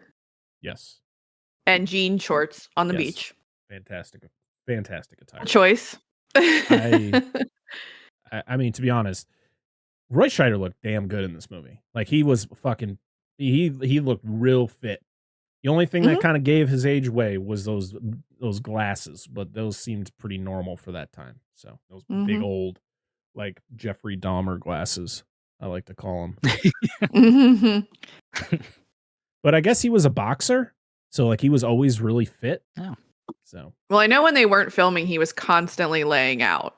Yeah, like he was constantly. Like, he always had that like thing. Doing things on the beach. Yeah. Yeah, that like tri-fold tinfoil thing, and he would just lay out and like constantly. There's so many pictures of him on when they were breaking or trying to revive Robert Shaw from whatever like alcohol-induced coma he was in. He's just laying out trying to get tan. He's so tan. Oh, so tan. So many people are tan in this damn movie. It's crazy. Like I said, it's a bunch of leather chairs. Just this is attractive, right? No. Leather sack. Just didn't care about sunscreen. Just didn't care. So we then see this little boy. He goes up to his mom, or if you're seeing this for the first time, you would think it's his grandmother, but it's his mother. This is Alex, and he is played by Jeffrey Voorhees. He actually owns a pub on Martha's Vineyard called the Old Wharf's Pub, which is where a lot of the events were held for the 50th anniversary.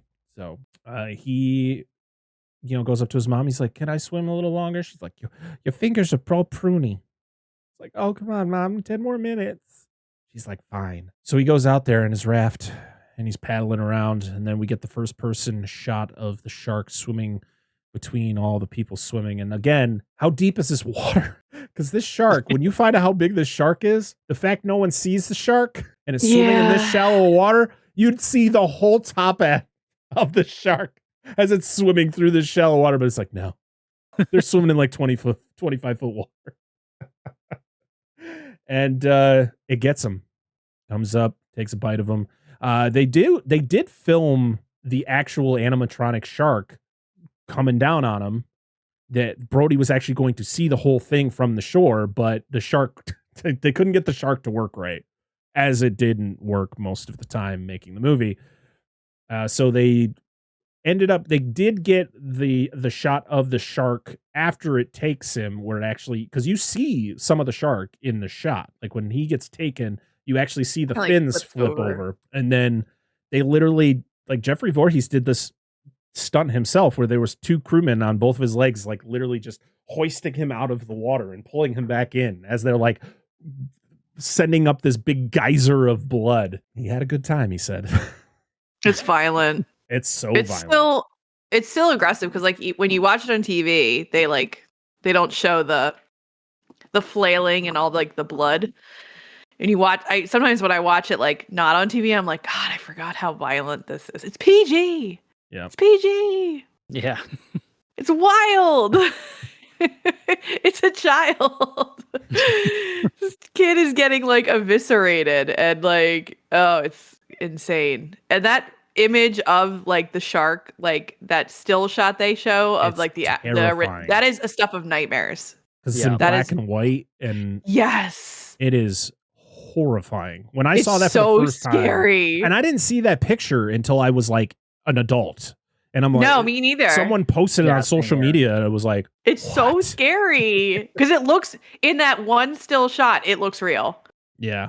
It looks very real. Yeah, It's it just looks like a gigantic shark. Yeah, it's so scary. So we then get the shot of everyone is coming out of the water, because the kids are the first ones to react because they're like passing the football around in the water, and it happens right there. And so they're all reacting. They got it all out. And this is where, like, you find out earlier that Brody doesn't like the water, which Harry has to point out. He's like, I heard about you, Chief. I heard you don't like the water much. And he's like, yeah, that's some bad hat, Harry. And he's like, oh, rumph as he walks away. I love that. But this is where you kind of get the idea that he doesn't like the water, because when he runs down to like get people out, he will not go in. He like runs down to the shoreline and like runs up and down like to get everybody out. And then you have that moment where everyone's on the shore and Mrs. Kittner comes down because Alex is not there, and she walks up and down like asking people if they've seen Alex. And then you get the shot of the raft, the bloody raft, go onto the shore. And you're like, damn. Like, I feel like that's other than him getting attacked, I think that's a super impactful shot of her in distress, like looking for her kid, because like imagine being a parent in that situation. It's just like unfathomable of having to deal with something like that. But this is where the movie then kind of ramps up to 11, because then we are at the town hall. You have all these reporters, and you have the fact that Mrs. Kittner has put out a $3,000 bounty to kill the shark. And, you know, they're going to have a town hall meeting to figure out what they're going to do. And everyone's there. And this is where you get the whole, you know, everybody's there, you know, cracking jokes, because this is an appropriate time to be doing that. It's like, hey, is that $3,000 cash or check? You know, and that woman's over there. It's like, that's not funny at all. I was like, I agree with you, annoying voice lady. Right when they come when everybody's walking into the council chambers, I was watching it today, and you hear the newspaper guy say like, oh, we're going to try and bury this story, and we're going to put it at the back after all the other like grocery ads or some shit like that. Yeah. Yeah. And like, it's something I never really noticed that much before, but it's like such a subtle thing that like, it just shows like how much they're trying to hide that it's a shark attack, even though like word is out now, but yeah. Mm-hmm. Well, that's the thing is like the attack on Chrissy, I don't even think was ever in the paper. Like they never wrote anything about it because they still hadn't done an autopsy on her yet, even though they knew exactly what it was. Yeah. So, well, Mrs. Kittner says that later when she smacks Brody. Like, I just learned that a girl got killed here. Like, they didn't. No, they're not going to announce it. Like, right. You know, but this scene also has my favorite, like, weird. It's just the line that I like. It's not my favorite line of the whole movie, but like when they start to argue because they're like, "Oh, are you going to close the beaches?" And then he says, "Yes, we are." And then the mayor says, "Only for 24 hours." And you just hear this very loud woman yell, "24 hours is like 3 weeks." And it's so loud. And I'm like, who is that person? I need to see this person. Yes. Every time they yell it, I'm like, who is that? Where is she in this room? Oh, I just my love that goodness. Brody is just like when the mayor says 24 hours and Brody's like, I didn't agree to that. I didn't agree to that. I just, the woman screaming, it's just like, wow, that's a really loud exclamation. I love that you pointed that out, because it's always something that I think about because it's so loud. It's like, I crack up every time I watch it when that scream feels like it's 3 weeks. Yes, it sounds like the little kid from like A Christmas Story. Oh god, so loud. But then we get the worst sound ever, which is nails on a chalkboard. It's the worst. Oh, it gives me chills every time. Like every time. At some point, I will get Quint's shark that he draws on the chalkboard tattooed on me. I will be having that. Will be a tattoo on my body at some point. Even that with was the my little, one option. even with the little Alex Kittner stick figure in its mouth, I want it. I thought about that. I was like weighing my Jaws tattoos that I was gonna get, and I was like, do I get the Quint drawing? And I was like, no, I want to get something else. I want to get something. So I had my friend Jen, who works at a tattoo parlor in Ithaca. She drew it up for me. So I was like, I kind of want the drawing, but I'm going to get something else. So yeah, but I love that drawing. It's so cool. It's awesome. It's so simple, but it's fantastic. Mm-hmm. And we get the whole thing from Quint where he talks about, you know me, you know what I do. He's talking about how he's going to, he'll catch that shark, but they need to give him 10 grand, not 3, because he's going to give him the head, the tail, the whole damn thing. And I love that the mayor, I was like, thank you, Mr. Quint. We'll keep that in consideration. He's like, all right. I also love Quint's little like crony that follows him out of the room. dog. Yeah. It's like, who is that guy? We never see him again. Like, I thought maybe he was his like second mate, like his Gilligan to his skipper. Nope, Yeah, never I see him think again. he is. Like, we see him towards the end of the movie where they're loading the boat up, and then that's it. But Yep. that's Oh, like the okay. only other time we see him. But we he's don't not on really the get- boat. You would think he would be No. on the boat. Like, Yeah. he's like his Igor. Little It's bastard. hilarious. So he's in another scene where they go to like a music store where a kid is playing an instrument. I think it's Oh, like It's a a cutscene, clarinet or yeah. a flute or something. And Quint is just in there mocking him as they're playing the instrument. Like he's like playing, I can't remember what instrument it was, but he's like, every time he does a note, Quint's just like, ah. Like I think it's a mocking clarinet. the note. Yeah. And the person says nothing. The adult that's there just is like, okay. And the kid is just like, I don't want to do this. That kid quit clarinet the next day. Mom, I don't want to play clarinet anymore. Well, I guess Yeah, though, don't blame the kid.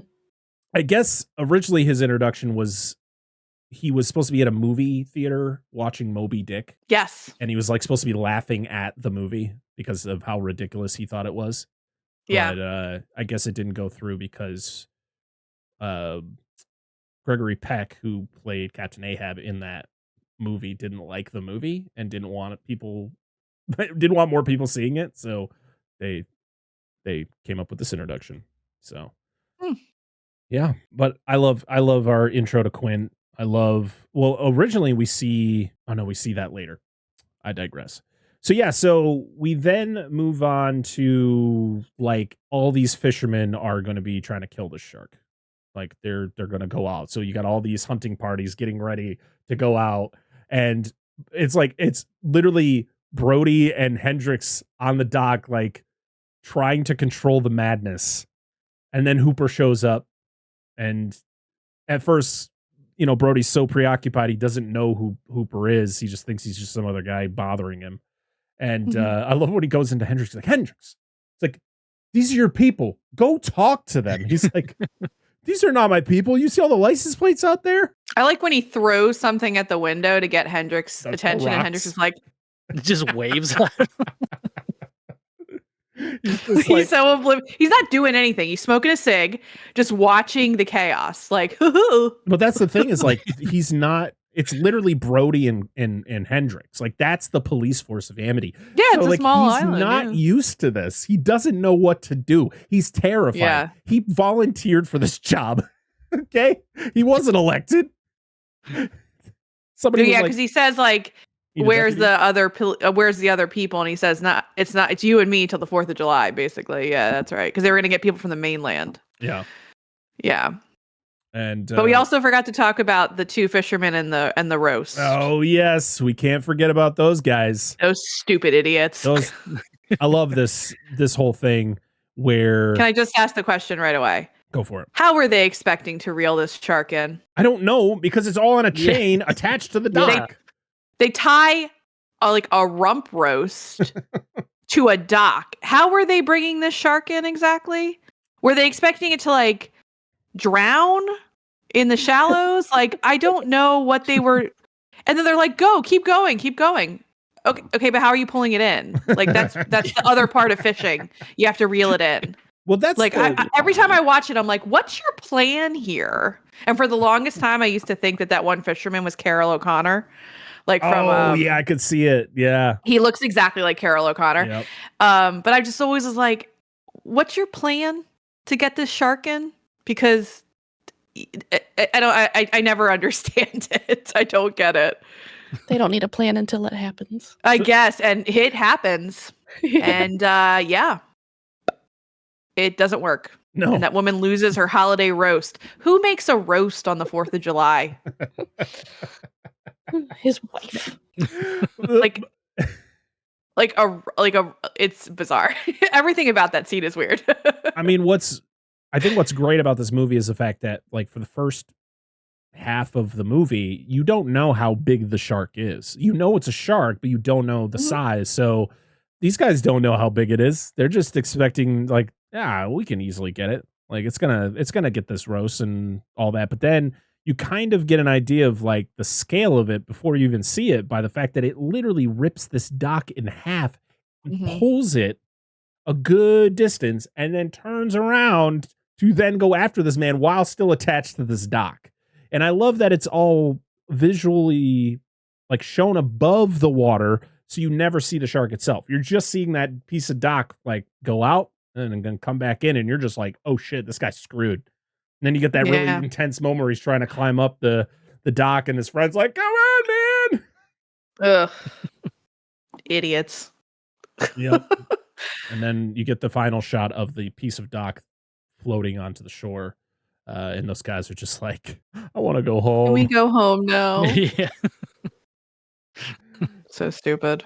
So yeah, we meet Matt Hooper. He works at the Oceanographic Institute, and he is there to look at the remains of Chrissy, kind of determine what's going on here, and see what he can do about the situation. And I love his introduction. He meets Ben Gardner, who is played by another local of Martha's Vineyard, who is literally, I love his voice. Is played by Craig Kingsbury. I just love where he's just like, hello. He's like, hello back. Hello, little feller. And he, you know, I love that, like, Brody tells him to, like, hey, you can't have all those people in that boat. Hey, tell them they're overloading that boat. And he's like, hey, just want to let you know that the chief told me to tell you that you're overloading that boat. It's like, yeah, shut up. Type thing. And He's kind of a wiener. Yeah. Yeah. He's like, oh, hey, where's the nearest hotel? He's like, just keep walking straight. He's like, they're all gonna die. And yeah, then we get kind of this whole just out of control scene of all these boats going off, and they're gonna go hunt. You got dudes just like throwing like small explosives. I love that, like, one guy just walks with like a big handful of dynamite and right in front of Chief Brody, and he's just like, what are you planning on doing with that? He's like, here, come with me.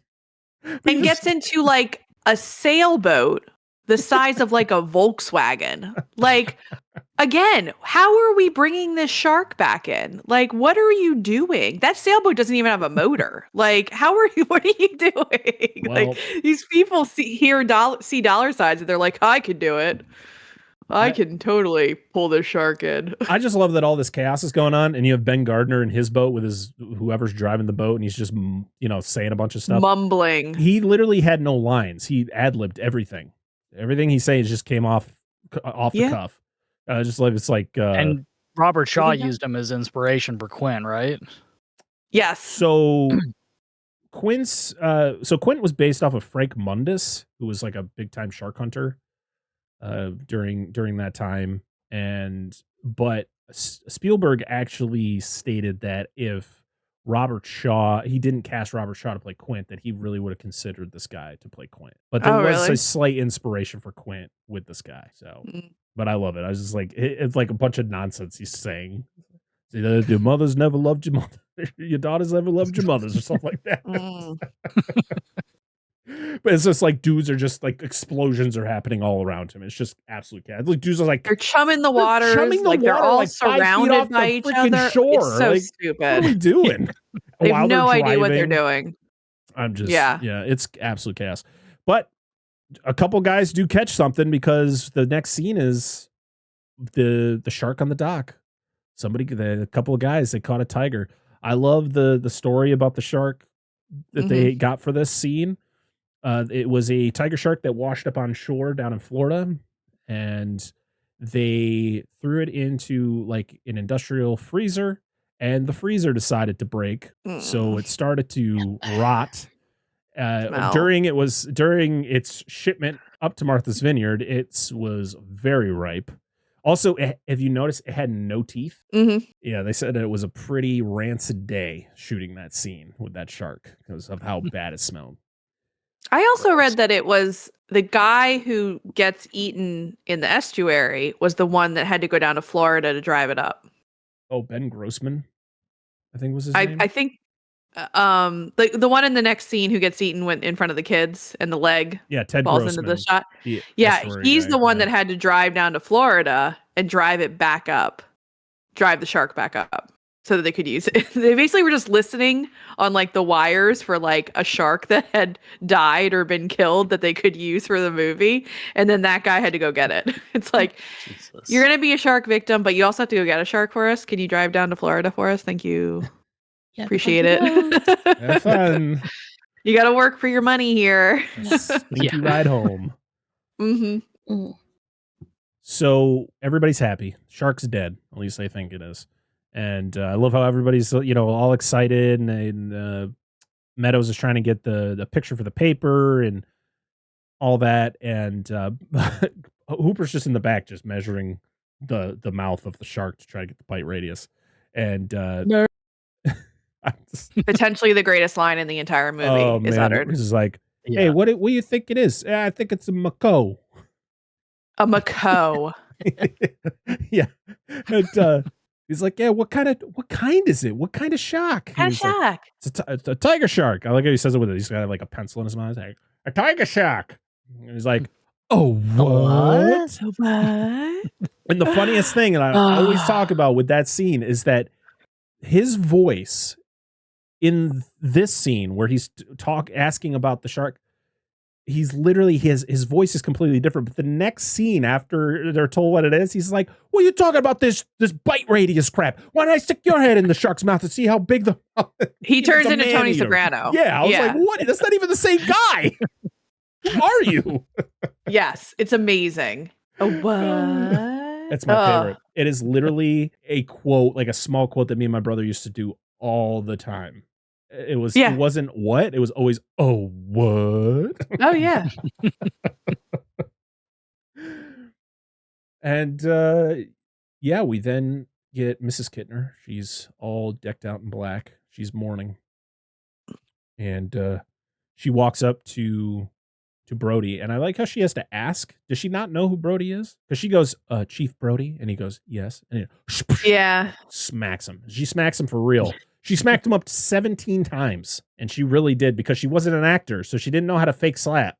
So she got him for real, and he actually told her to do it. So it's all on Roy Scheider there. And this is one of those few moments where the more you watch the movie, you always wonder if her line read was flubbed and they just kept it in, because she talks about, I heard that there was a girl that got attacked and you knew about it, and and she goes, my boy's dead now, and there's nothing you can do about it. And then like she pauses for a second, and then she goes, my boy is dead. I just wanted you to know. And I was like, did she repeat the line on purpose? Was that the actual line, or did she just forget, say it again, and then they were like, oh, okay, it's fine, whatever. But Lee Ferrero was who played Mrs. Kittner. She passed away during the beginning of COVID. She was like, I think one of like the first deaths from COVID in the US. But she used to get asked all the time to slap people. Literally, people would literally come up to her and ask her to slap them. And it got to the point where she literally was like, I retired. I don't slap people anymore. The other great story was the fact that she went into a restaurant and saw there was an Alex Kittner sandwich. And I love that story. She told the waiter that, I played his mother in the movie, and who would come out but Jeffrey Voorhees. And I guess it was like the first time they had seen each other since filming. He was like the manager of the restaurant at the time. So that's pretty cool. This is also probably my favorite, because as much as like Quint has the amazing, monologue, and especially the crazy Indianapolis one at the end. Like the mayor has some of the greatest like kind of monologues in this movie, or rants. And this one right before Mrs. Kittner smacks Chief Brody is probably one of my favorite. Like I can do it from memory, just like see that shark cut open, see that little Kittner boy spill out all over the dock. Like it's so good the way he does it. And then earlier in the movie when he does the when they're on the little car Barge taxi, thing. Yeah. water taxi, Yeah. that Barracuda thing. Like he has some of the better like monologues in the movie, other than Quint, which I love this one. It's so good. I do love the fact that Quint's riding by as the shark is being hoisted up on the dock, and he's just laughing to himself because he knows. He knows it's not. He knows Yeah. it's not a shark. I mean, so does Hooper. Absolutely.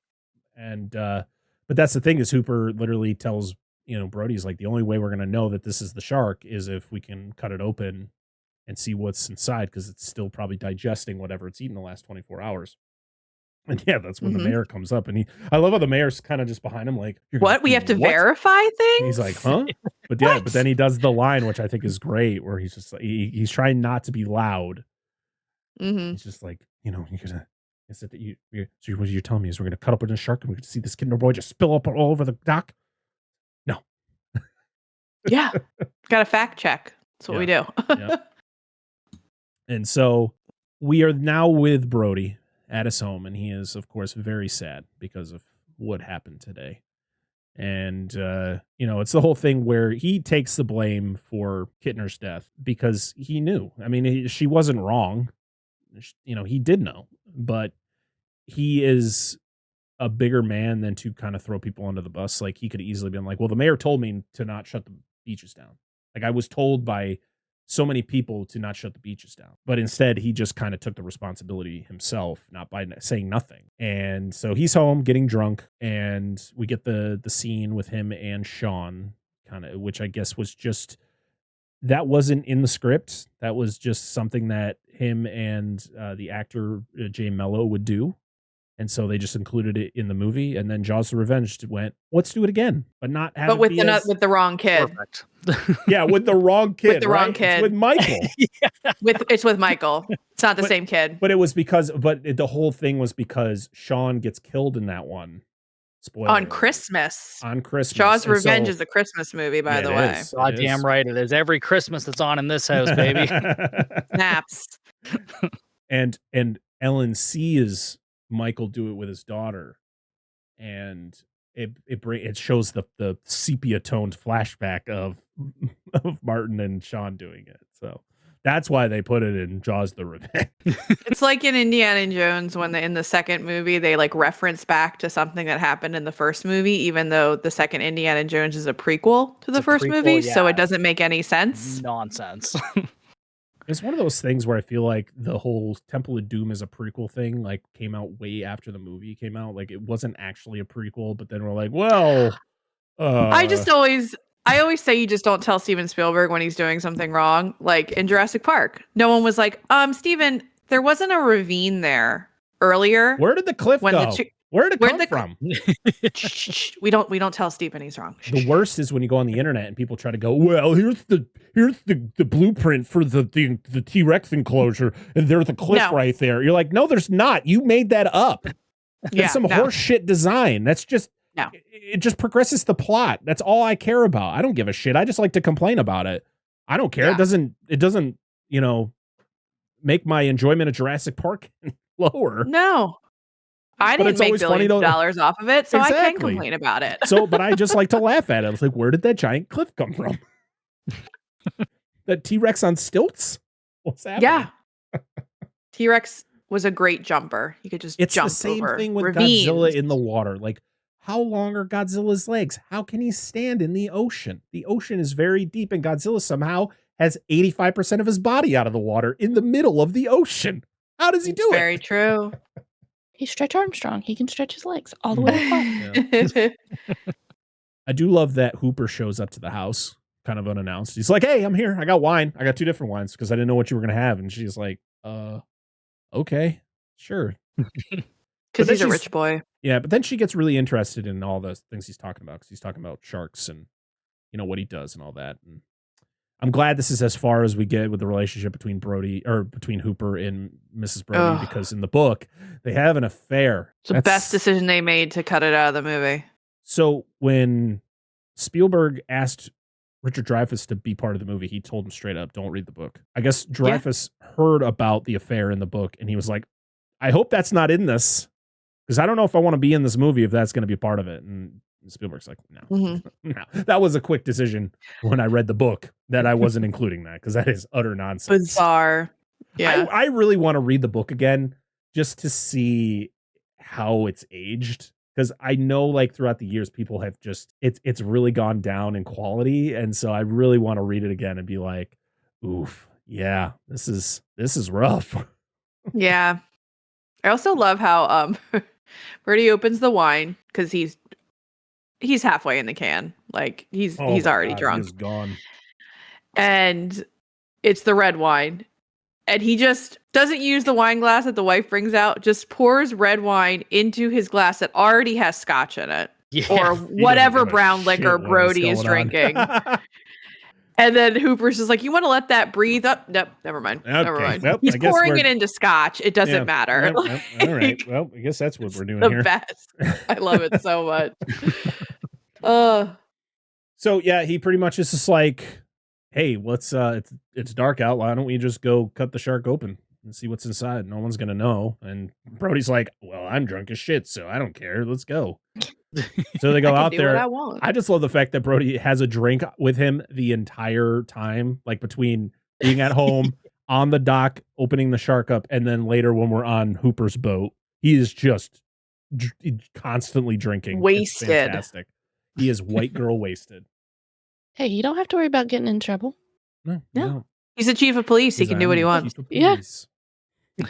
But we get, you know, where he cuts open the shark, you get the license plate, you get all a couple different things, and he's like, yeah, it's not the shark. I knew it wasn't the shark. So let's go out and see if we can figure out where the shark could be, where it's gonna go, all that. So they go on to Hooper's boat, which is super nice. It's like this freaking yacht. And this is where he kind of tells Brody, like, he's got money. Like, I don't know. Does he say, is he like a trust fund kid? Yeah. It's explained more in the book. He just comes from money. Yeah. So they go out there and then they end up finding Ben Gardner's boat. And Hooper gets all dressed up, goes down there, and we get a jump scare that, to be honest, still gets me sometimes. Like I always know it's coming, but as soon as that head pops out, you're just like, oh my God, it still gets you. And this was all filmed in the editor's pool or whatever. Verna Field's pool. That is wild. It looked so good too. It was fantastic. There's so many movies where you can tell where they've switched to filming in a fucking pool. Like 90% of the time you can tell. But this one, they pulled it off so well. Yeah. And he pulls out a shark tooth. So he has evidence, but as soon as the head pops out, scares him enough where he drops the tooth. Yeah. And I've seen this movie enough in theaters now because I try to go see it every year at the Colonial in Phoenixville, Pennsylvania. And it still gets everyone, this jump scare, which I just love. There's nothing like sitting in a theater, watching a movie that people have seen at least, I mean, not just us who have watched it a million times, but like everyone's seen Jaws at least one or two times. You know it's coming. Yeah. And the collective scream when that head pops out is so joyous when you're in a movie theater. It's so fun to just be scared with people. Like it's like this, just like you're all in the same boat, no pun intended. Yep. But it's just such a collective joy when you all get scared together, and it's so fun. It's so fun. I love it. It's that sound cue too. That little string. That little yeah. Yes. It's like that shriek on like a violin or something that like gets you. It's so good. So we're with the mayor and they're trying to explain like it's a great white shark, and the mayor doesn't care. He's just more concerned about the vandalism on the sign. You know, he's like, I'm going to find these kids. I'm going to hang them by their Buster Browns. Sick vandalism.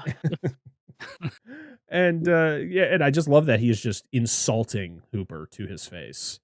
you know, he's like, well, you have any evidence? He's like, no. He's like, you know, I dropped it. And he's like, oh, well, I guess we're going to move on then, because clearly you don't know what you're talking about. And Yeah. I just love, you know, Hooper's reaction. Like, he's just flipping out. He's just like, I can't with this man. Like, he's literally going to feed this town like a smorgasbord here. The mayor just doesn't care. He's like, we will be open on the 4th of July. You know, hear me out. And just drives away. And we then get to see the festivities that is July 4th. We get to see the ferry come in and to bring all of the tourists and I love the arcade. I love the kid playing the shark hunting game in the arcade. We get a cameo by Peter Benchley as the reporter, as he talks about, you know, all these wonderful festivities, but with the shadow of a monster shark. Another great supplementary line. Yes. A cloud in the shape of a killer shark. He- So good. He was supposed to have more in this movie. Like, he was like, when he interviews, like, you see the mayor getting interviewed, it's actually, he's being interviewed by Peter Benchley. Mhm. And you were supposed to see him ask him questions, but they cut that to just show the mayor talking. He's like, everybody's having a wonderful time. And if you do, Amity, as you know, means friendship. Oh, he's got that great suit on. Oh, so good. And they got like shark watchers out on the water. They got Brody kind of patrolling the beach. And the mayor sees that there's no one in the water. So he goes up to, I'm hoping, grandparents and their grandkids, because these people are old. Old as fuck. If These are the parents in this then, movie. oh my God. So old. This is like Robert De Niro, fucking Al Pacino shit right now. I'm going to have a But kid you when have- I'm 82. You have to also think, like, when he talks later about how, like, my kids were on that beach too, his kids and Brody's kids are the same age, because Yeah. in the second movie, they're the same age. So the mayor has kids who are like 10 years old. Like, all these parents are old as fuck. So Like, or just look old. I don't know. Murray Hamilton during filming was 51. Okay. Wow, he looks older. Roy Scheider was 42. Okay. That seems more reasonable than fucking 50. That's wild. I am 1 year younger than him in this movie. Lee Ferreira. I take care of my skin was- though, so So she died when she was 91. So she was 40. she was born in 29. 45? Yeah. Is that right? She, no offense to these people, but goddamn. So he persuades these people to go out into the water. And I'm just thinking to myself, like, is this guy like an elected official? Like, is he like going to lose his job if he doesn't bring his family out into the water? You know, it's like the mayor comes just like, hey, man. get in the Also, water, if you please." weren't planning on going in the water, why are you fucking there at the beach anyways? Like, why you're just gonna sit there and stare at the water and be I- like, well, it sure is busy. If I'm going to the beach, I'm going in the water. I don't hang out on the beach. Yeah. I don't. Like, I'll hang out on the beach for a bit. Like, if I'm in the water, I'll come out, hang out, dry myself off, you know, let the sun do the job. I might hang out for a little bit, but usually I'm in the water. Like, I'm not like, Yeah, fucking- and they're all dressed, I'm not ready to go in the swimming the water. whole time. I'm like, there's times where it'd be like me and a couple people I'm with would just kind of just stand there talking, but we're like, you know, waist deep in Yeah. the water hanging out. But I'm not sitting on the beach the entire time I'm there. I'll say this as a child of parents who were those people. Okay. My parents dragged us to the beach. We were on the beach by 8 a.m. We did not leave the beach till 5 p.m. Okay. And my parents maybe went in the water one time in the span of the day. Wow. They were those people. They sat on the beach all day. So there definitely are people that do it. Probably why I got pulled from the water 3 times, because they were also the parents that were not watching their children in the water. That's why I got rescued 3 times. But yeah, my parents were the people who were just like, we'll go in once to cool off, and then that's it. So there are those people that just do it, that just sit in their get it. chairs, They read a their book. books, and never go in the water. Never. Yeah. Yeah. All right.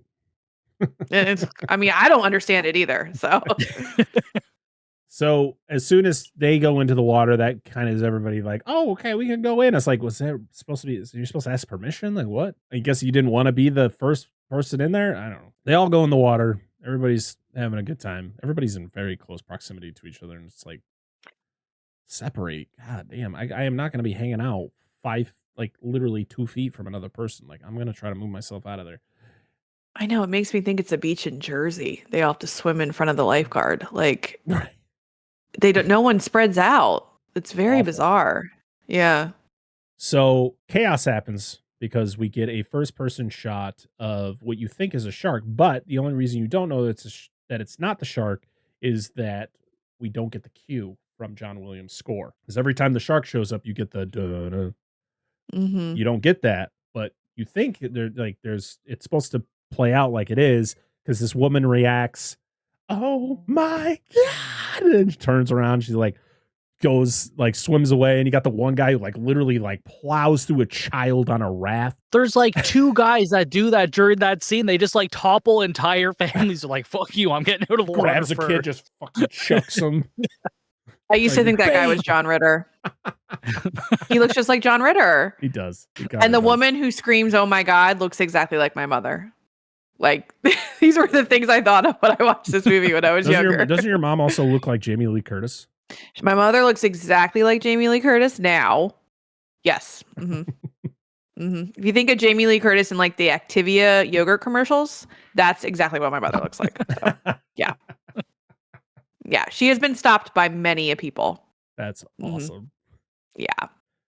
That's hilarious. So chaos ensues. There's one guy who's just getting trampled on the shore. Like he is like drowning. And they like literally have to drag him off. And then you get the shot of everyone running by Mayor Vaughn as he's like in shock. Then you find out it's just a prank. It was these 2 kids with a shark fin.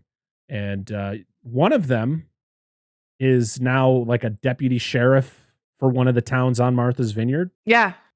He's like the chief of police. Yeah, I can't remember what part of Martha's Vineyard he is, but yeah, I thought that was pretty funny. So yeah, it's like, oh, it's a prank, everything's fine, but of course that kind of fucks everything up for the day. But something's going on in the estuary or the pond because this girl literally sees the fins and you get the shark. There's a shark. There's a shark in the pond. You mean the girl who's like painting watercolors on the beach whilst wearing bell bottoms? Yeah. So a fact that I found out when I was on another podcast, the podcast being the Power of Positive Geeking, where I talked about Jaws in great detail. I found out a fact that I never knew about this whole scene was that she was a painter and she agreed to be in the movie if they would show her painting in the scene. They filmed it, and then when she saw the movie, they cut the shot of her painting. Now I'm just thinking to myself, why? Why did you cut that? Like because your acting was terrible, girl. Shark at the pond. And shark. There's a shark. And I love that Brody. No urgency. I just love that Brody is like so nonchalant as he's walking away, and then that's when Ellen goes, "Michael's in the pond," and then that's where he kind of picks up speed, and you see him like running across the bridge, and you see the one that the guy in the rowboat who's played by a stuntman was it Ted Grossman. He's in his like, hey, you got your boys okay over there? As they're like arguing over like how to tie something. And he gets hit and dragged down by the shark. I love this shot of the shark where it's not out of the water, but it like comes for him like sideways under the water and grabs him and pulls him under. I do love where they pan out to the beachgoers who are just like sitting there and all you hear is the screams in the distance as the guy's like, ah! Yeah, there's like girls in bikinis and they're like, what is going on? This is harshing my vibe. Like, and he gets his leg chopped off because you see the leg bounce off the ocean floor. So there was an original, there was an alternate scene for this where the guy gets attacked and the shark has him in its mouth and it's swimming with him in its mouth, and cool. It gets caught up with Michael. And so Michael is holding on to the guy's body as he is being eaten by the shark, as the shark is swimming away. And then he lets go instead of the whole thing where the shark kind of swims by him after eating the guy. But I do love the fact that you're just seeing fins. You only see the shark from under the water. You're not seeing the full scale of the shark yet. And that shot of Brody looking under the bridge to the open ocean, and you get that wonderful, John Williams score as it's just like, what the hell is going on? And then we're at the hospital where Brody convinces the mayor, like, we got to hire Quint to kill the shark. And this is where the mayor's like all shaken up, and he's the whole line of, my kids were on that beach too. And I'm like, I every time he says, "Oh, shut the fuck up." August, we can make it all up in August. Yeah. Yeah, he's losing it. But when the he's best interest of the town. Yeah. Yeah. He's like, yeah, well, this is the best interest of the town. You sign this paper. And he doesn't even sign it. He just like scribbles. I feel like Brody could have just done that. Be like, oh yeah, it's signed off on. Here we go. Yeah. Like, who's gonna know? Yeah. What is he gonna do? Is he gonna say, oh, I didn't agree to this? It's like, well, the shark's gonna die. Like, we're gonna get it. So relax. So yeah, we go and see Quint. And Hooper's there with him. And they meet him, and Quint gives Hooper crap about his very soft hands. He's got city hands. He's like, I don't need this working class hero crap, which is always funny because that's something that I can't stand about people. I appreciate your hardworking people and what they do, but when they brag about it all the time, it pisses me off. I'm like, shut the fuck up. Just do what you do and leave me alone. Like, you don't have to rub it in my face. I work 12 to 14 hours a day doing hard work, labor, blah, blah, blah, but I don't have a life. And, that sounds fucking miserable, my family dude. left me. Not a flex. Yeah, my wife divorced me. I don't talk to my kids anymore, but I work a lot of hours and I have, shut up, man. Shut up. Yeah. Like, when you got to do that, you're a loser. If you do it, but you don't have to brag about it, I respect that. But I get it. I get where Hooper's coming from. But like, this is 1975. This is the type of guy you just know Quint is. Like, you can smell it on him, And he talks about how he's got to do it. He's like, maybe I should do this by myself. He's like, well, this is it's my charter, my trip. And he was like, well, it's my boat. And I was like, well, I guess we're gonna have to work something out because you're not doing it alone. Again, how would you pull the shark in by yourself? Again, but here's the thing. Again, they don't know the true size of this don't shark know. because Quint's talked about the fact that he's hunted sharks alone a bunch. This isn't his first. He thinks this is just a typical shark hunt. He doesn't know what he's facing. And I love when we see his reactions to what he's actually facing because it's priceless. I guess. I just feel like, I don't know. I mean, I've gone fishing and I've gone like deep sea fishing and I've gone like salmon fishing. And I went salmon fishing on a river in Oregon a couple years ago. And these salmon weren't huge and they weren't 20 footers and, 3 tons on them. But like, it took my sister-in-law like 30 minutes to reel this salmon in because of how much it was fighting. And like, this was a salmon. So I'm just like, he's one dude. Even if the shark isn't a 20 footer or 25, however you think big it is, it's still a great white. It's a great white. It's not a small shark. Right. Yeah. Even if it was a baby great white, it's still a big shark. So just going alone, oh my gosh, I can't even. Wouldn't have had a movie, I guess, if he had went alone. I mean, that's Quint though, right? He's so hard-headed and he knows what he's doing. He's done it plenty of times before. So what could be different this time? Should be just another trip. And the getting the boat ready and all that. And this is when we get the Hooper coming in with the shark cage. He's like, what is that? It's like so you go in the cage, the cage goes in the water, shark's in the water. Yep. I just love that he just walks away and he just starts singing. Which is, this isn't the first time he's actually sang this song. He sang it in an episode of a show called The Buccaneers which was a show in the Oh. late 50s, and he sings the song in a pub scene, which I thought was pretty cool. That was the reason he picked that song for this movie. Like, it was his recommendation to include it. But I love that Mrs. Brody is just not a fan of all of this. For one, Martin doesn't like the water, so she's very confused of like why he's doing this. And I love when she's like, well, what am I supposed to tell the boys? It's like, well, just tell them I went fishing. And then I just love, Which is true. I mean, yeah, it is true. I do, but I think it's funny that he, like, they're saying goodbye to each other, and all you hear is Quint in the background just yelling things. Yeah. What's the one with the what's the lady's name? Here lies The body of something Lee. something Lee. Died at the age yeah. of 103. For 14 years she kept her virginity. Not a bad record for this vicinity. Yep. Yeah. I also love how like Mrs. Brody's basically like a mom. She's like, I packed your Dramamine and the zinc oxide for your nose. Like it's so embarrassing. He's like around all these like fishermen. She's like, and there's clean socks in your duffel bag. Like My favorite. all right, calm down, mom. My favorite is her reaction to just like she's so overwhelmed that she runs out. She just runs out like this. Yeah, she does kind of run like the daughter in Taken, like a little wildly. She's also wearing, again, a turtleneck, a full turtle. This is July at this point. Yeah. July. At least in movie Full terms. Black turtleneck and long denim bell bottoms. It's like, It's wonderful.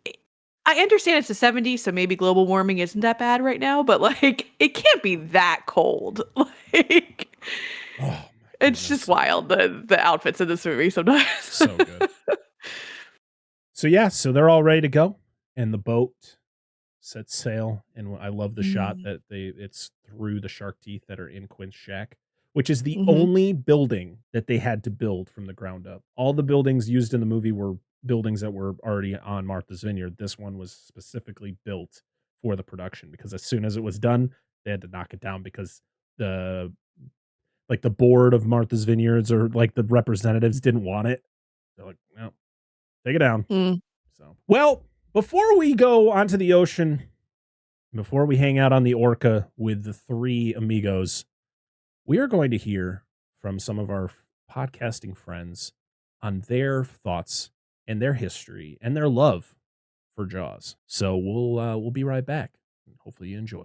Hi everybody, it is the second best Brett Parker in this podcasting world from the Let's Talk Horror channel. Now Jaws has just turned 50 years old, which is insane because it doesn't feel like a movie that's 50 years old, but it is one of the most important, one of the most influential, one of the most inspiring movies that has ever been made. It is a rare exception of one of those movies that is perfect, that is 10 out of 10, that is 5 out of 5, whatever you want to call it. It is at the top of everything. It is so many people's out there favourite film of all time, and it's so easy to see why. And it's constantly, still to this day, reaching new audiences. That is how much of an incredibly crafted film this is. What Spielberg did with this movie is incredible, and the adventure that we're on with Quint, with Hooper, with Chief Brody, you want to revisit time and time again, and I know for another 50 years, and even past that, we all still will be. Folks, so Dissect That Film, how you doing? It's me, your old pal official Joey C. Good to see you. Glad to be back on this channel. As you can see, we are in a beautiful water setting. And I gotta tell you, it is nice. I got my swim trunks on. I didn't bring a towel, but I figure we'll just air dry, right? I'll take the shirt off. I'm not gonna do it now because YouTube will demonetize this episode, and we don't want to do that. You folks were talking about Jaws, the 50th anniversary of Jaws. Can you believe it? I remember it like it was just yesterday. I was well alive and kicking in 1975. I got to tell you, I spent a wonderful summer in the Bahamas, and somebody flew me over a private copy of Jaws. Steven Spielberg himself, actually. That was pretty cool. Now, all jokes aside, Jaws, what a fantastic film. Now, you're probably wondering, hey, Joey C., what do you think of Jaws? Well, what more can I say besides I love the film? It's a staple. I remember watching it all the time with my dad on tape. And I got to tell you, those were really precious times. I'm talking about my dad like he's dead. My dad is not dead. Someday he will die, and someday I will die too, but now we're going on a tangent. But not by a shark attack, I don't think. Now, I did rewatch this movie on Peacock because Peacock advertised its 50th anniversary, and it even has a special little intro from Steven Spielberg, and that's fantastic. The other thing that I want to point out is that I've never seen any of the sequels or played the PlayStation 2 game. And you're probably thinking, how is that possible, Joey C? You are a movie connoisseur. I don't know. I just never wanted to see the sequels. I've always heard that the sequels were bad. And if anybody ever knows me, they'll know that I love bad movies. So who knows what's going to happen with that? I'm not sure. Maybe now that I've rewatched Jaws for the first time in like probably 5 years or so, maybe I will rewatch the sequels now because I believe they're all on Peacock. But moving on, I'm going on a tangent here. Jaws is one of the best movies ever. It's one of the movies that got me into filmmaking and video making, believe it or not, way back when I was under 10 years old. The movie scared the fuck out of me. I hated oceans, pools, deep water. I never went into the fucking deep water as a kid because of Jaws, and that's no joke. I was so scared that my mom signed me up for swimming lessons because I would never go into the deep pools at the community pools. True story. And I remember one of the lessons we had to get up on the diving board and jump into the deep water, and I was going like this. I was like, I don't want to do this, man. I really can't do it. But you know what? Jaws is awesome. Steven Spielberg is great. It's fantastic. Now I'm going to watch the sequels. I've never seen them before. This movie holds up perfectly. It literally doesn't feel like you're watching a movie from 1975. You know, some of those movies are a little cheesy, a little dated, you know what I'm saying? Really, the only thing that's dated in there, I'd say, is like the technology that they use. But it's a perfect, it's like a period piece now. I can't believe the 70s are a period piece. Not, you know, that's how we talk about like movies from the 1940s. But regardless, I digest. I'm going to go swim in the pool over here. I'm going to, ma'am, can I use your towel, please? Hey, this is John from the Dewey Pod Monster Podcast, and I'm going to tell you a little bit about Jaws. So my history with Jaws is a little different than some of the other movies I like. My parents used to take me to my grandparents' little cottage as a kid, and in that cottage there were maybe 4 or 5 videotapes, and one of them was a copy of Jaws. My dad decided that he was going to make me watch it as a child because it was the only horror movie that he liked and it scared the shit out of him. Of course, after doing that, he immediately picked me up and threw me into a lake because he figured I would be terrified of sharks. Didn't really work. I actually really liked the movie. It didn't really scare me that way like it did to him, apparently. But it has, over time, become one of my all-around favorite films. The movie itself is just so well told. The characters are fleshed out like perfectly. Robert Shaw is one of the like greatest characters in film, and it's a movie that just has held up so well over 50 years. It still looks better than probably 90% of the films that come out even today 50 years later. Bruce the Shark looks legitimately awesome. It's a shark that gives you the best not only the best look of a shark, but the best use of a shark in film. Even with the Jaws sequels or the millions of, shark movies that have come out after, I don't think a single one has hit the same level of amazement that the original Jaws captured. So it's a pretty amazing movie. It holds up wonderfully well, and I still, to this day, 50 years after the fact, watch it and enjoy every second of it at least 2 or 3 times a year. Cheers, guys. Justin from the Epic Film Guys podcast dropping in to dissect that film to help wish Jaws, Steven Spielberg's iconic blockbuster masterpiece, a happy 50th anniversary. This is one of my favorite movies of all time, and still to this day, the movie that at a very young age terrified me to go in the water. And still to this day, as a 41-year-old fucking man, I still will not go further into the ocean than my ankles, because that imagery of Bruce coming out of the water and eating the Kintner boy is ingrained into my memory. There's something I wanted to bring up when it comes to the film Jaws. that a lot of fans don't like to hear, but it comes straight from the horse's mouth. Steven Spielberg. It wasn't a horror movie. It wasn't a slasher picture. It was a seagoing adventure movie. And I tend to agree with that sentiment, though it is arguably one of the most terrifying motion pictures ever made. It's also a wonderful adventure story with a brilliant cast of amazing core characters and a brotherhood and a team coming together to fight an evil, if you will.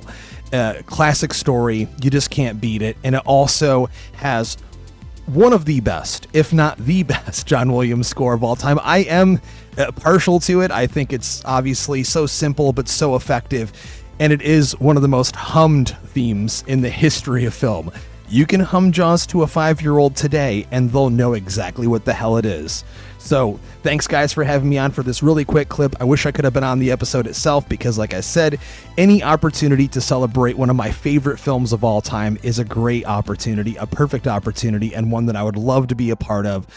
This is to one of the greatest movies ever made. Steven Spielberg's Jaws. Parker, Dan, Angela, it's your old friend, Darren Run the Clock Lundberg. I'm going to try to keep to the 5-minute limit that Parker set for me. I've even got a timer to help keep me in check. Thank you so much for the invitation to be part of this Jaws retrospective. You know, Jaws turning 50 years old last week is kind of a mind-boggler to me. It occurred to me that I've been around for almost as long as this movie. It's got me beat by about 2 years. So it means something to me. It means obviously something to you guys as creature feature lovers. Parker, if you're going to choose Jaws as your favorite movie of all time, respect, man. I've got no argument with that. If I were to describe Jaws in one word, that word would be elemental. Not just elemental from the perspective of blockbuster cinema. This is the movie, obviously, that coined the phrase blockbuster. I don't know what our current blockbuster landscape would look like without Jaws. I don't know if we would have gotten Star Wars. Don't know if we would have had Back to the Future, T2, Titanic, The Dark Knight, Avengers Endgame. I shudder to think of what our blockbusters would look like without Jaws.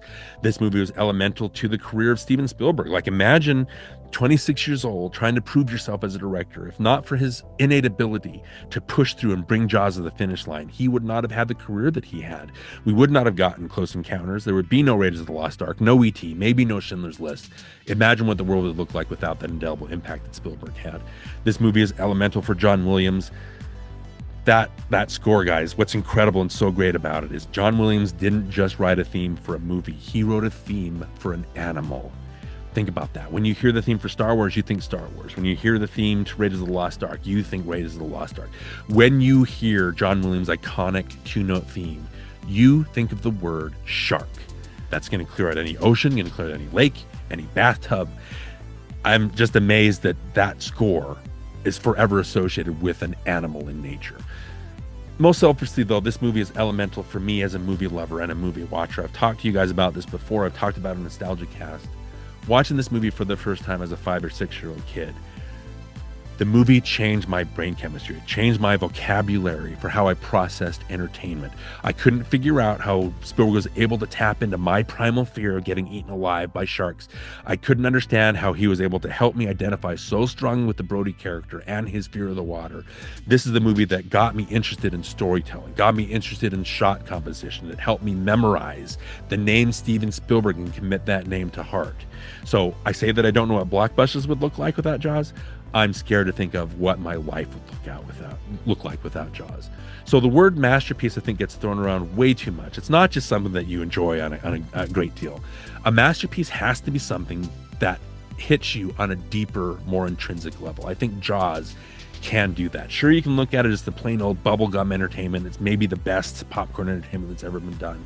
You can look at it as a story of commerce and consumerism, how Vaughn keeps the beaches open despite the fact that people are getting eaten so he can keep that tourism money rolling in. You can look at it as an attack on masculinity.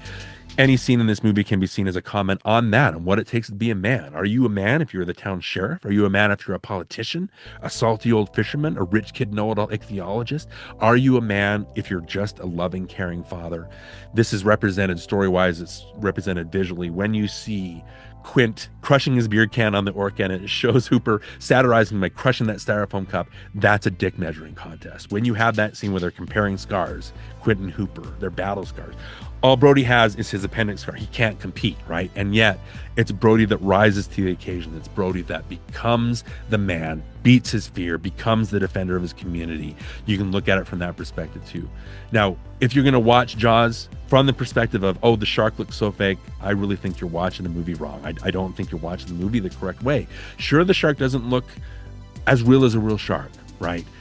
But it's not about that. It is about those three men on that boat and what they've got to prove. When Quint gives that iconic, I'm using that word a lot, that iconic Indianapolis speech, it changes the whole tone and timbre of the movie. It helps us focus in, laser in on these three men and their goals. We see Quint and his hatred of sharks. We see Hooper trying to prove himself to be the man. We see Brody obviously trying to prove himself as the protector of his community. That's what this movie is about. That's what makes this movie such an indelible masterpiece. It's why we're celebrating it 50 years from when it was made. It's why we will celebrate it 50 years from now. That's what makes Jaws such a lasting masterpiece.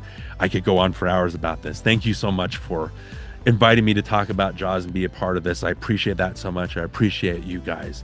I look forward to seeing you again.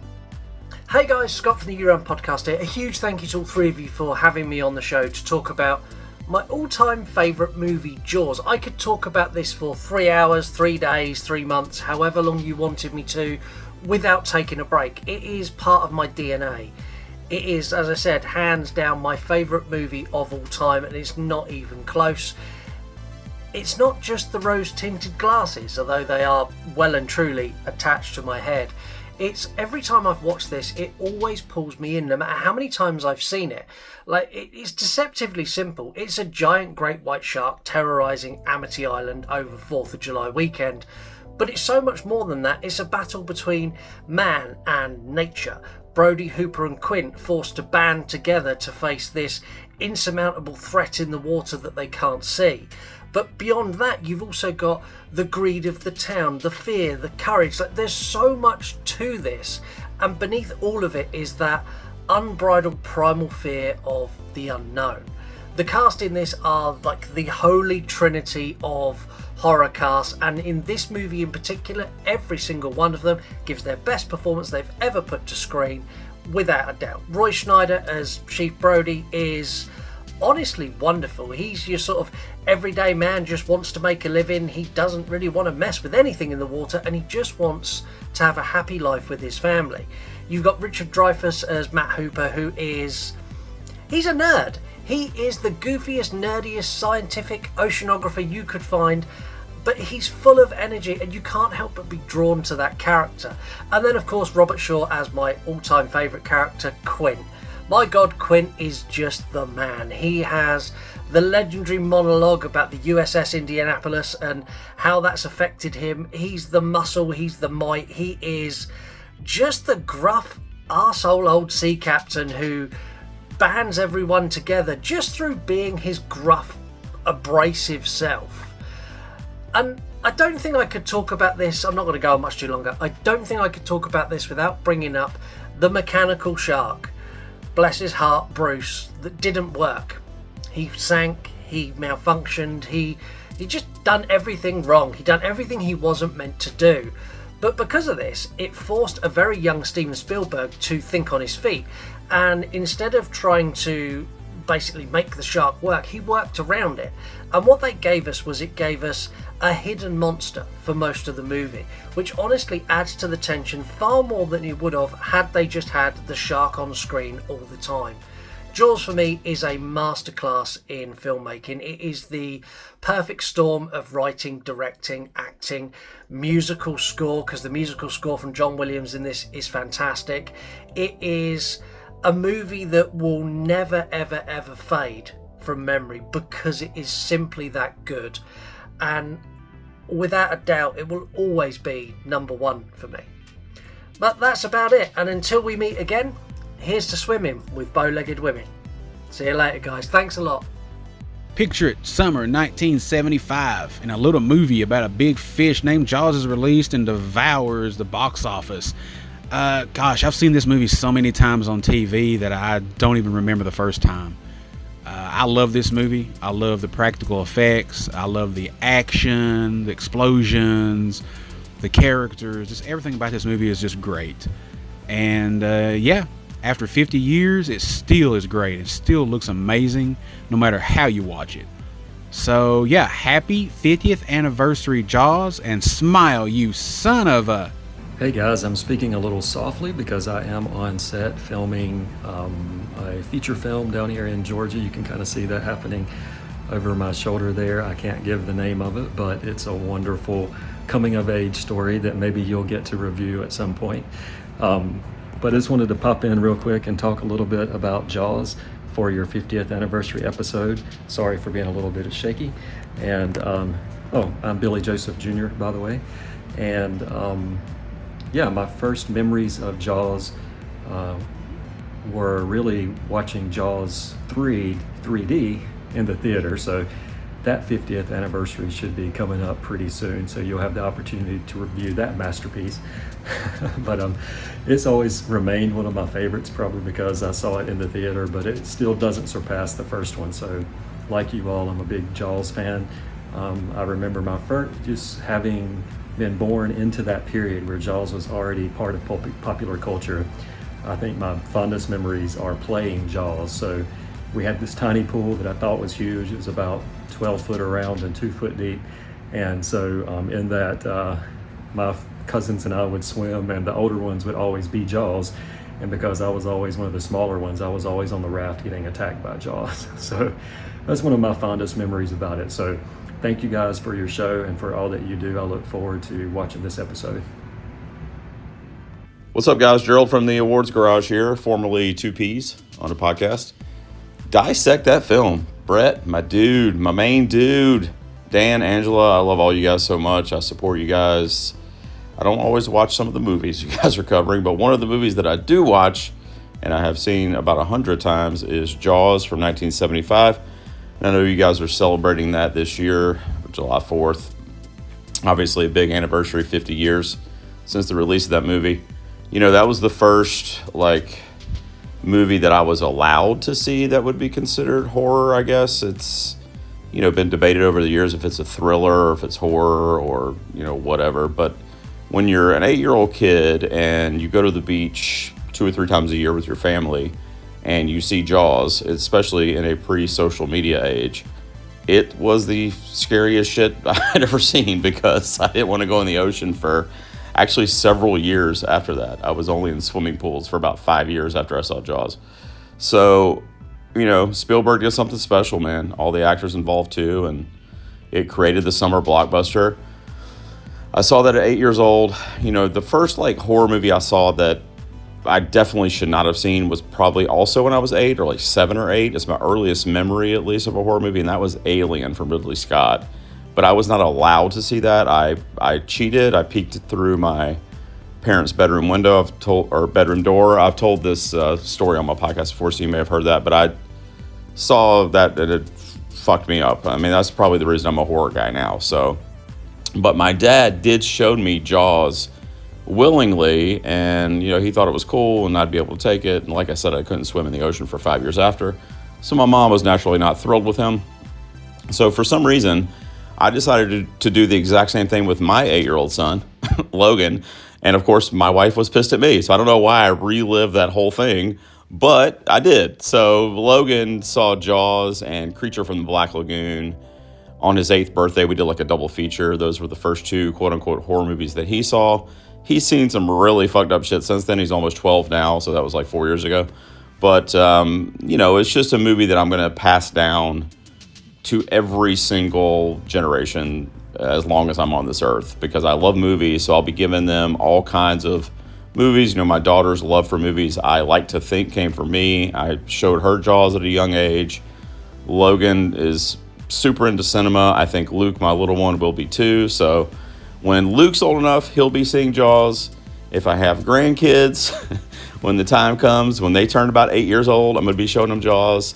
So it's just one of those movies, right, that you can just share with generations, and it's going to last forever. 50 years is nothing for this movie. It's going to keep going for another 500 years in terms of the classic, just place it has in Hollywood history. It's just, man, it makes me so happy. And Brett and I actually bonded initially over Jaws, over our shared love of Jaws. And that was probably, Brett, I don't even know, maybe like 4 or 5 years ago when you and I met and you came on 2Ps. And that was really because I found out you were a Jaws fan and vice versa. And, you know, we've been friends ever since, obviously in the podcast, social media space. But you're a blast, dude. I love Dan and Angela too. So Dissect That Film. Thanks for asking me to come on. I love Jaws is basically the moral of this story. And hope you enjoyed my little spiel there. Cheers, guys. We are back. And we are back on the ocean with the orca and our three amigos, Brody, Quint, and Hooper. As, they're getting acquainted on the ocean. And Brody's not having a good time because he's not a fan of the water. He's got his life jacket on. He's got the stuff on his nose. He's the chum guy because Hooper gets the task of driving the boat, and Quint's just there eating his crackers, Eating saltines. That's right. And that's when you get Hooper in the corner as Quint is drinking his Narragansett lager beer, and you get the classic can crush, and then Hooper does the foam cup crush. Just drops it. Oh, that's fantastic. But I do love this tense scene where, Quint is, he has a hook set out, and, this is where you see kind of Quint in a different light, because you expect Quint to just be a dick the whole time. And I think if people who've only seen this movie a couple times would probably think like, yeah, Quint's not a very nice guy. It's like, no, Quint's actually not a bad dude. Like, he's helping Brody. He's actually like looking out for him. Like, he's teaching him things. Like, the only reason he gives Hooper shit is because I don't think he doesn't really like Hooper because of what Hooper's doing. Like, he's a classic shark hunter. He's out to kill this shark, where Hooper's like getting in his way, like doing all this science stuff. And so they butt heads. I think it's also that like old adage of like those who can't do teach. And so Quint has spent his entire life doing fishing, hunting sharks. Hooper's young. I mean, in the book, I think he's only supposed to be like 24 or something like that. He's like still in college, or he's very young in the book. Trust fund kid. He's a trust fund kid. Like he says, you've been counting money your whole life. Like, yes, he's smart and he knows about sharks, but when he comes in and he says like, "Oh, it was a tuna or a mackerel or something like that," and it pierced through that piano wire, like, you don't tell me my business again. Like, you don't do this. I do this. You just read books. I actually know how to fish. So I think it's just more of like like the working class hero crap. Like, yeah, what he says, but it's also like, but you don't know what you're talking about because you've never actually fished in your entire life. Probably you just read about it. So yeah, because you get the whole thing where he gets something on the line, and Hooper's or Brody's there to help.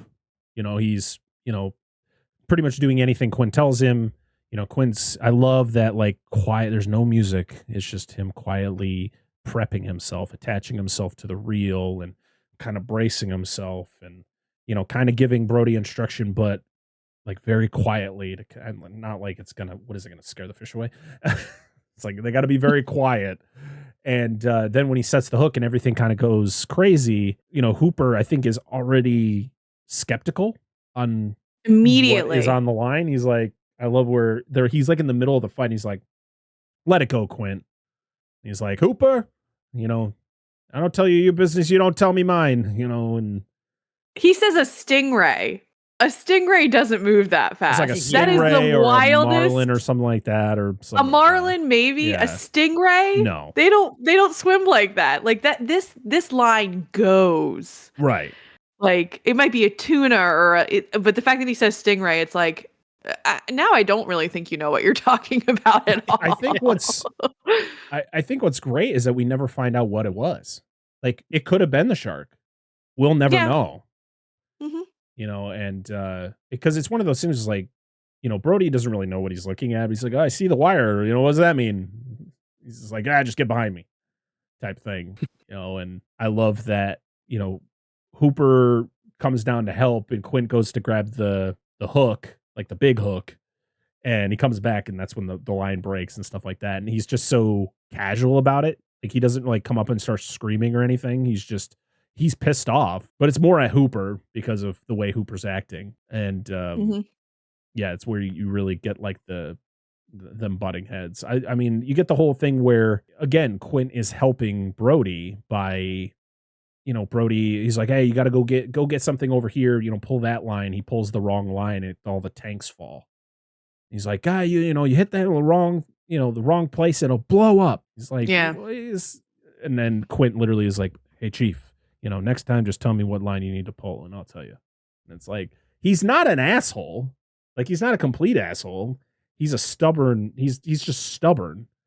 Because he has his way of doing things and Hooper is getting in the way of that. So I'm trying to remember exactly what happens next. I think so as we progress, I like how Brody slowly starts losing stuff. So like he, in the beginning when he's on the boat, he's got the life jacket, he's got the stuff on his nose. He's a fish out of water type guy. And as the trip progresses, he loses more of that stuff. Like it gets to the point where he's got his glasses on. He's just wearing normal clothes with his glasses. And then you get the whole thing where, Quint tells him to chum some more. And he's like, well, why doesn't Hooper do that? And this is where we get the line of like, Hooper drives the boat, Chief. Which Angela got me a mug that says that. Yeah. Nice. Good mug. And I do love that where he's just like, hey, Hooper, stop playing with yourself. I know he's playing solitaire. He's not driving the boat. The boat's not going anywhere. Like it's. Well, I love that. But no one wants to chum. Chum's disgusting. No. It's a disgusting job. Yeah. Well, it's like the whole thing where I love where Brody's just like, well, who's, earlier he's like, who's driving the boat? He's like, the tide's driving. Yeah. Yeah. So Hooper's doing jack shit. Like, yeah. I mean.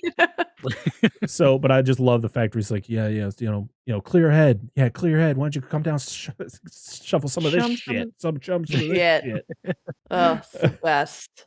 And this is where we get the big reveal of the shark. This is like our full like reveal of it. And Roy Scheider does a great job with this reaction. Like his just straight, just like shoots up and he's got the cigarette hanging out of his mouth. And you see the shark slowly go back into the water. And then he backs up into the cabin and, Quint's just kind of doing his thing with one of his poles. And that's where you get the line, you're going to need a bigger boat, which is one of the most iconic lines in cinematic history. And it was all ad-libbed. It wasn't part of the script. That was just a line that, Roy Scheider came up with, and which I thought was great. And then he misquotes it when he would do interviews later on. So I thought that was pretty funny. And I love, though, the fact of, Brody sees the shark. He says the line, and then they go out there and they immediately see the shark. It's not like, where is it? And then they don't believe him type thing. It's literally, they go out there. Quint looks around for about 2 seconds and then looks out and the shark is way out there swimming towards the boat. And then you get the full scale of the shark where they do, they're guessing the size. Like it's, 20 feet at 25. And it's like 3 tons on him. 3 tons on him. It's so good. And the music is fantastic. It's just, it gives me chills every time I see this scene. It's just so good. I love the music because it changes so quickly from like ominous to like almost jovial. It's like an adventure. It's an adventure movie. Like yeah, the flutes kind of come in. An adventure movie. Yes, yes, almost like Goonies. Like you get like a it's like a Goonies score, and it's very like woo, like it's a let's chase. It's a cat and mouse game. which is I think that's what the name of this part of the score is. It's like the chase or. Yeah, that's what it feels like. It's awesome. It's wonderful. And this is when it's like chaos is happening where they need to get a barrel shot into the shark. You get the whole thing where Hooper wants to attach a tracker to the barrel. And it's like one of those things where it's like, oh, you hurry up, Hooper, get out here, got to tie a barrel. And he's like, don't wait for me. And I was like, I think he has to wait for you because you're tying this barrel to the line that you haven't tied yet. So I think he has to wait for you. fucking useless. But it's like literally last second he shoots and the first barrel goes out and So that tracker never comes back into play again. no, that was one of those things where No. they had it was fine, but like it never comes back. It's never like Hooper's like, all right, well We see it later on the shark, blinking. like when they're blinking, but his little thing on the boat that's supposed to be like, hey, it's coming close, doesn't work. So yeah, useless. Hooper, totally useless. Sorry. but I love the fact of like they get the barrel in and then it's like it's over. Like the shark goes under and you get that like there's no score. Quinn's kind of like leaned up against that. What is that part of the boat called that like goes out? It's like I can't remember what it's called. Is it like a pulpit or something? Ballast or something? It's either a ballast or a pulpit or something like that. I can't remember because Hooper says yeah, like I need you to go out to the end of the pulpit, and I love it. Brody's like, Yeah, why? scale. Why? It's like, I need something in the foreground to give it scale. It's like, no, I'm not Foreground doing my that. ass. I love it. Oh, it's so good. Oh. So yeah, so they gotta wait. And we're then down in the galley. So they're down there, they're talking, and they're comparing scars. Hooper is drunk off his ass. So wasty face. I love it. They're comparing scars. You got the thresher, scar and all that. You get the whole like, then there's this one right here. It's like, is it Leanne Moffat? She broke my Mary heart. Ellen. Mary Ellen Moffat. She broke my heart. Yeah. And that's when Quint, Brody's like, hey, what's that on your arm? And he's like, oh, it's a tattoo that I got removed. And he's like, oh, let me guess. Mother. He's like, no, Mr. Hooper. That's the USS Indianapolis. And then like Hooper's face just completely goes white. He's like, you were on the Indianapolis? And then we get one of the greatest monologues of all time. Oh, good. Which Of all is time. a monologue written by Robert Shaw himself. It was originally written by John Milius, director and friend of Steven Spielberg, but it was like a 7-page monologue, and he was like, no, that's way too long. So Robert Shaw asked to write it himself. Spielberg let him do it. But then when it came to shooting it, Robert Shaw was so drunk that they couldn't get through it. So Robert Shaw called Spielberg at 4 a.m. to be like, hey, give me another chance to do this. I'm going to get this done. And it did it. He did it almost flawlessly. It was so good. It was so good that when you look at Richard Dreyfuss's reaction to him telling the story, it's all genuine. He was like, I was so shocked on how good this was. Like to hear Robert Shaw tell this story, it felt like he was actually there. It was absolutely insane. Like him talking about it's just chilling. Like him telling the story, which is based on it was based on an actual event. Some of the details, I guess, in the story weren't correct, but some of the numbers aren't correct. I think it was that like he says the dates or something like that. Yeah. So my grandfather, my dad's dad, served in the Pacific, and he was stationed on the island of Tinian Delaney, which is the island that he says in the speech. It's where the boat carrying the bombs departed from. And my grandfather says he remembers the day they came and picked people for the Indianapolis, and he just didn't get picked. Thank goodness. But he was stationed on that island. So yeah, like that's all true and everything like that. But I think it's the numbers of the people, and I think this very specific date he says isn't technically the correct date. But yeah, everything else, yeah. That's crazy. And that was like at that time just recently declassified. Yeah. Like when the movie came out, I mean, like it hadn't really been that well known before that. No. Yeah. I know that Nicolas Cage was in a movie about it. My God, I was just thinking about that movie. Yeah, he sure was. They made it's Nicolas Cage, so I guarantee you it wasn't. But I remember they made like a TV movie of it one time, and it was about very specifically the shark part of it. All the soldiers in the water and like all that stuff, and like I forget who was in the TV movie, but it was really terrible. Yeah, there's a few iterations. I'm shocked they haven't made like a great movie about that story. Did we or not about just that. say there was a Nicolas Cage one? That's your great one. There it is. That's what you get. Oh gosh. There it is. There it is. Okay. Well, job well done. Oh, I was just quoting the My great grandfather would be so proud. He's watching going, you got everything. We got down." it. Yeah. Got it. Nicolas Cage just really brought it out. Yikes. But yeah, this, I mean, I'm not even going to justify, saying saying anything from the monologue, because it's just, you just need to watch it to get the full effect, because it's still to this day, no matter how many times you see the movie, anytime he does the monologue, you are fully invested in everything he is saying. It's so good. And Robert Shaw, the voice, so he was from the UK, and if you ever hear him talk, even behind the scenes of this movie, he, with his actual accent, he doesn't sound anything like Quint. So like, him doing that voice for the role is so good, and like the way that he's interacting with the cup and he's drinking while he's doing it, which actually he was pretty sober during the shooting of the scene because of the fact he was so drunk the first attempt. So, he had to act like he was somewhat drunk, even though he wasn't. It's so good. I do love the fact that Brody lifts up his shirt and he's got the appendix scar, but he kind of puts it down to be like, yeah, it's not good enough for this comparison. Yeah. But of course, this is, Quint, the one thing that Quint states in the monologue is that he doesn't wear, this is why I don't wear life jackets anymore. To this day, I don't do life jackets.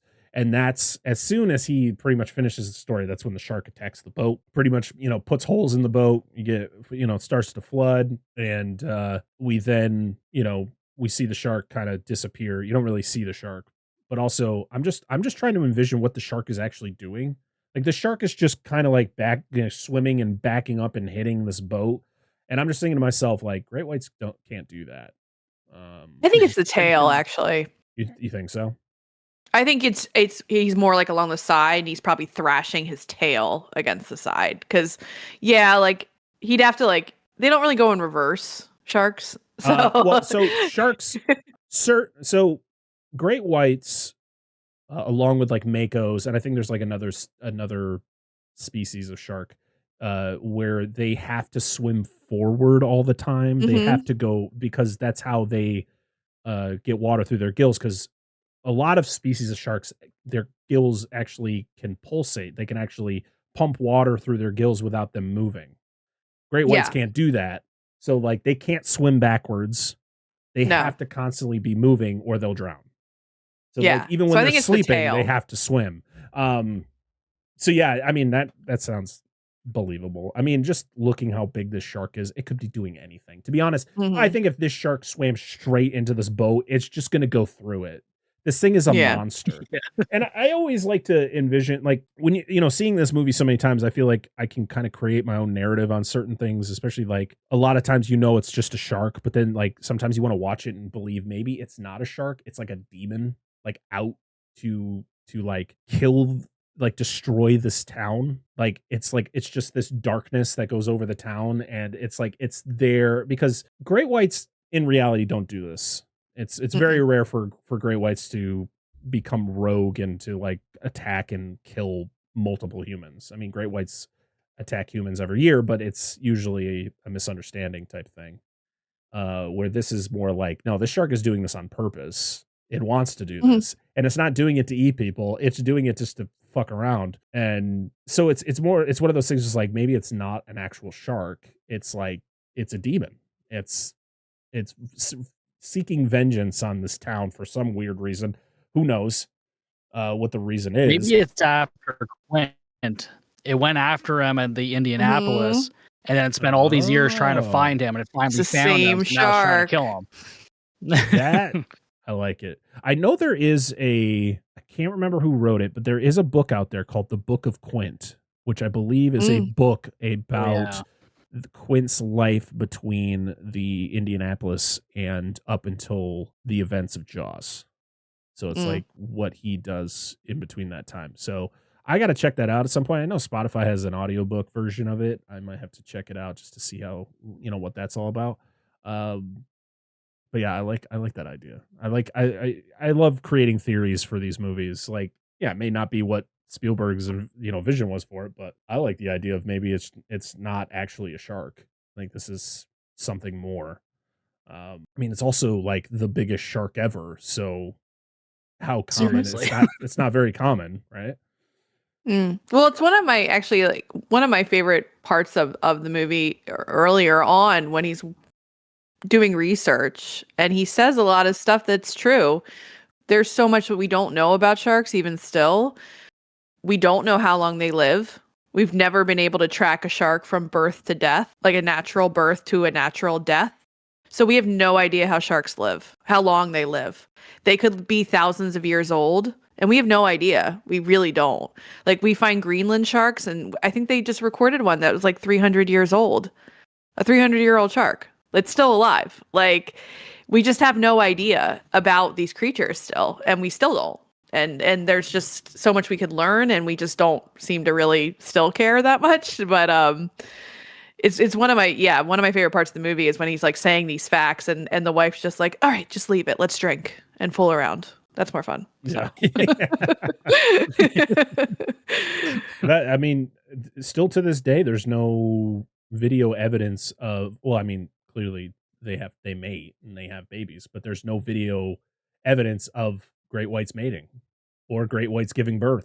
It's like, no, you see the we've never caught it on film. Only just recently filmed a like newborn great white shark. Yes, but like they didn't film it being birthed, but like it's like fairly new. Like the most recent that they it was can like get. 4 feet long. It was fresh. I remember seeing that. And but we've never seen one being born really, and like for the mating process. Yeah, it's wild how little we still know about shark porn. I think it's more just the craziness that like great whites when they mate, they have to like the male has to bite the female to the point it leaves like massive wounds on the female. Like so a like vampire. they'll show like, oh, well, that's clearly a female. Well, for one, if you want, we could do another anatomy. So this is my shark. This is my anatomy class for sharks. This is a great white, and these are their claspers, which are shark dicks, and they have 2 of them. Oh, great whites have 2 dicks. Interesting. Other sharks do too. Lucky. I don't know if I'd want to be carrying around 2 of them. 1 is annoying enough. 2, Jesus. So we get the fact that they fix. They're working on the boat. The boat's in shambles, and the shark comes back, and they put 2 more barrels in. And this is when Quint's like, he can't go down with 3 barrels. Not 3 barrels. Shark goes down, Not and 3. his face is utter confusion and just fear. Like, he is terrified. He does not understand what the hell he's facing. Like, imagine if he did try to do this by himself. He probably would have died faster. Oh, hell yeah. He'd already be dead. Yeah. But it's I think that's just the subtle nuances of Robert Shaw's performance, because as soon as those 3 barrels go down, his face is just him looking around like, where are they? They're gone. Yeah. And that's what causes his whole like breakdown, because he knows he's facing something he can't handle. And so that's when he is literally like, I'm going to drive to the shore and I'm trying to drown it in the shallows. I'm thinking to myself, so that shark killed that Kittner boy in the shallows. I think he killed that Chrissy girl pretty close to the shallows. Like, I don't think the shark gives a shit about the shallows. I don't think it's drowning in the shallows. I think this is like cool place to be. Like, he's like, I've been here before. Yeah, I've never understood Went into that the logic. pond area just fine. So yeah. Yeah. So he pretty much gets the boat to the point where the engine blows, and then their final like effort to stop the shark is Hooper's plan, which is going in the cage with this like poison, and they're gonna pump it into the shark and ultimately kill it. I love though where he's like, oh, so you're gonna get this needle into its skin, and I'm thinking to myself, I don't think that's the needle he's gonna use. That's not even a needle. There's nothing there. But I also I don't really ever understand his rationale. He's like, no, but if I can get close, I can shoot it into his mouth. I was like, oh, like get it in the gums. It's the softer tissue there. Okay, I'm always confused. I'm like, what? Like Narcan? You're gonna squirt it up his nose? Like I'm sorry. It still seems like an awful plan. It's a terrible plan. I really want its mouth really close to me. You know, the mouth with all the teeth. Did we talk about the fact this thing's 25 feet long, so its mouth is like massive? It sounds like they're trying to give medicine to like a puppy. Like, try to shoot it into its mouth. And then hold it close. Yes. Hold its nose so it can't spit it out. And and he goes down there. It doesn't go well.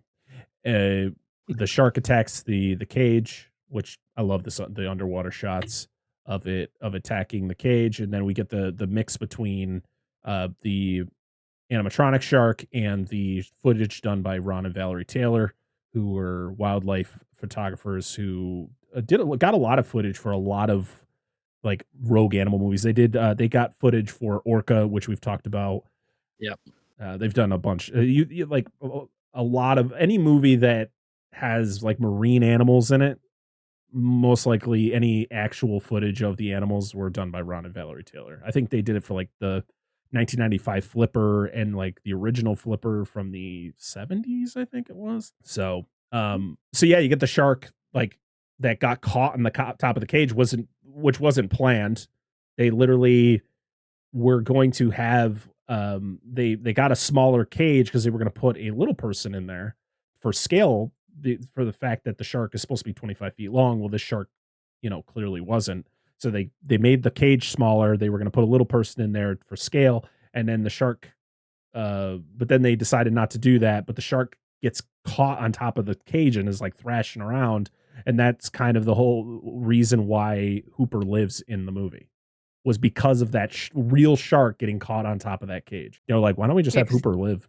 Because he dies in the book. Dies in the book. Yeah, the shark just gets him. The shark just eats him. Just bye. But, I mean, I don't even actually think in the book he gets eaten.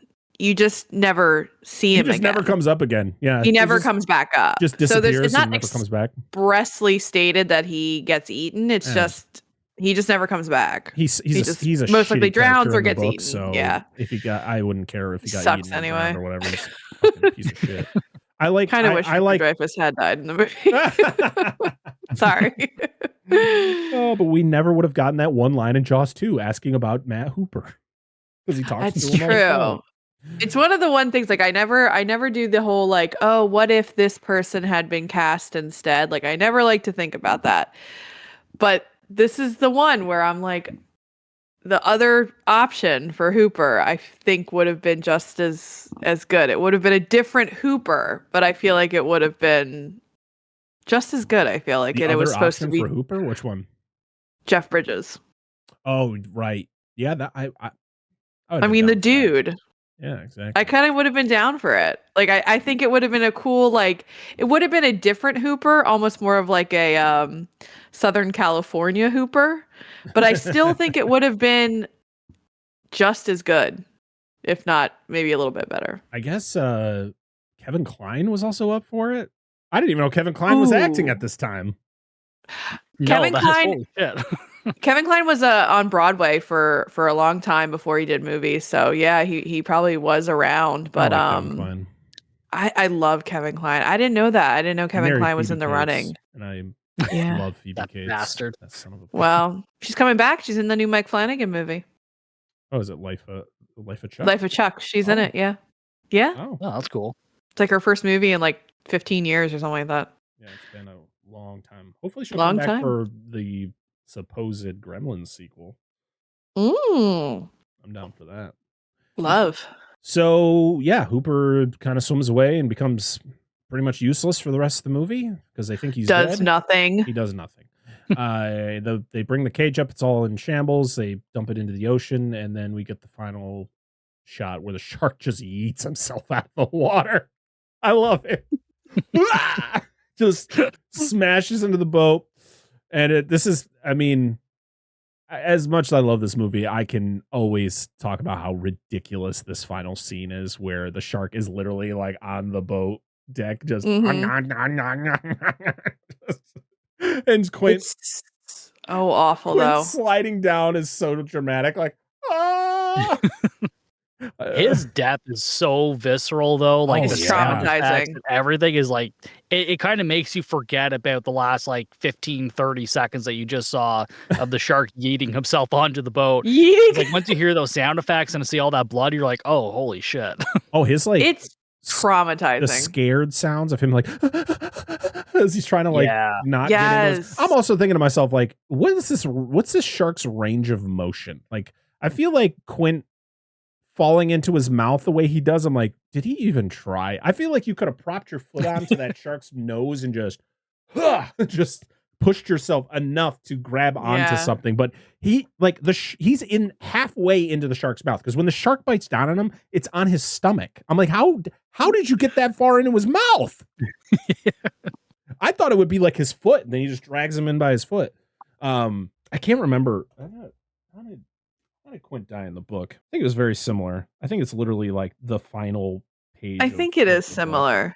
It's funny too, because I was talking about Jaws in the 50th anniversary, and my grandmother, who's 94, she loves Robert Shaw. It's one of her favorite actors. Especially in the James Bond movie, is that like white blonde hair.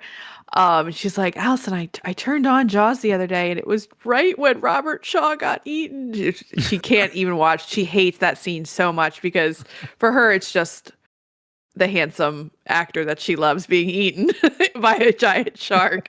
She's like, of course I turn it on. It's right when he's getting eaten by the shark. So I'll read a little bit of the final few paragraphs of the novel. Where he's like, Brody put his face into the water and opened his eyes. Through the stinging saltwater mist, he saw the fish sink in slow and graceful spiral. Trailing behind it, the body of Quint, arms out to the sides, head thrown back, mouth open in mute protest. The fish faded from view, but kept from sinking into the deep by the bobbing barrels. It stopped somewhere behind the reach of light, and Quint's body hung suspended, a shadow twirling slowly in the twilight. Brody watched until his lungs ached for air. He raised his head, cleared his eyes, and sighted in the distance the black point of the water tower.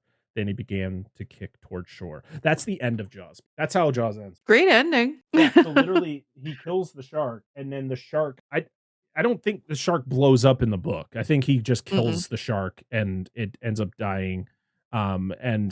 Just thinking about it, literally the shark sinks, but can't go any farther because the barrels are holding it. So it's just kind of hanging out there, and Quint's body's just flopping around.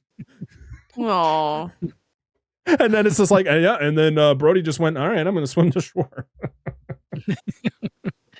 But no, we get an epic ending in this one where Quint dies and Brody has the ultimate face off with the shark. I love the shark busting through the glass, and he freaking, I love that before he even throws the tank into its mouth, he like bashes it in the face.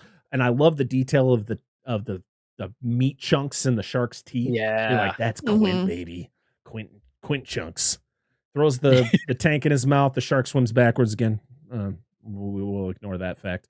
Then we get the whole thing where he's on the mast as it's like sinking, and the shark's coming up and he's poking it with the pole. And somehow this shark is the fastest shark ever, because it gets from that mast like 50 yards away in the matter of seconds, because then it swims all the way out to then swim all the way back towards Brody. I'm like, what is the shark's plan?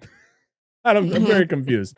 But we get that, the great shot of the shark swimming, and it's cutting back and forth between the shark and Brody as Brody is taking his shots.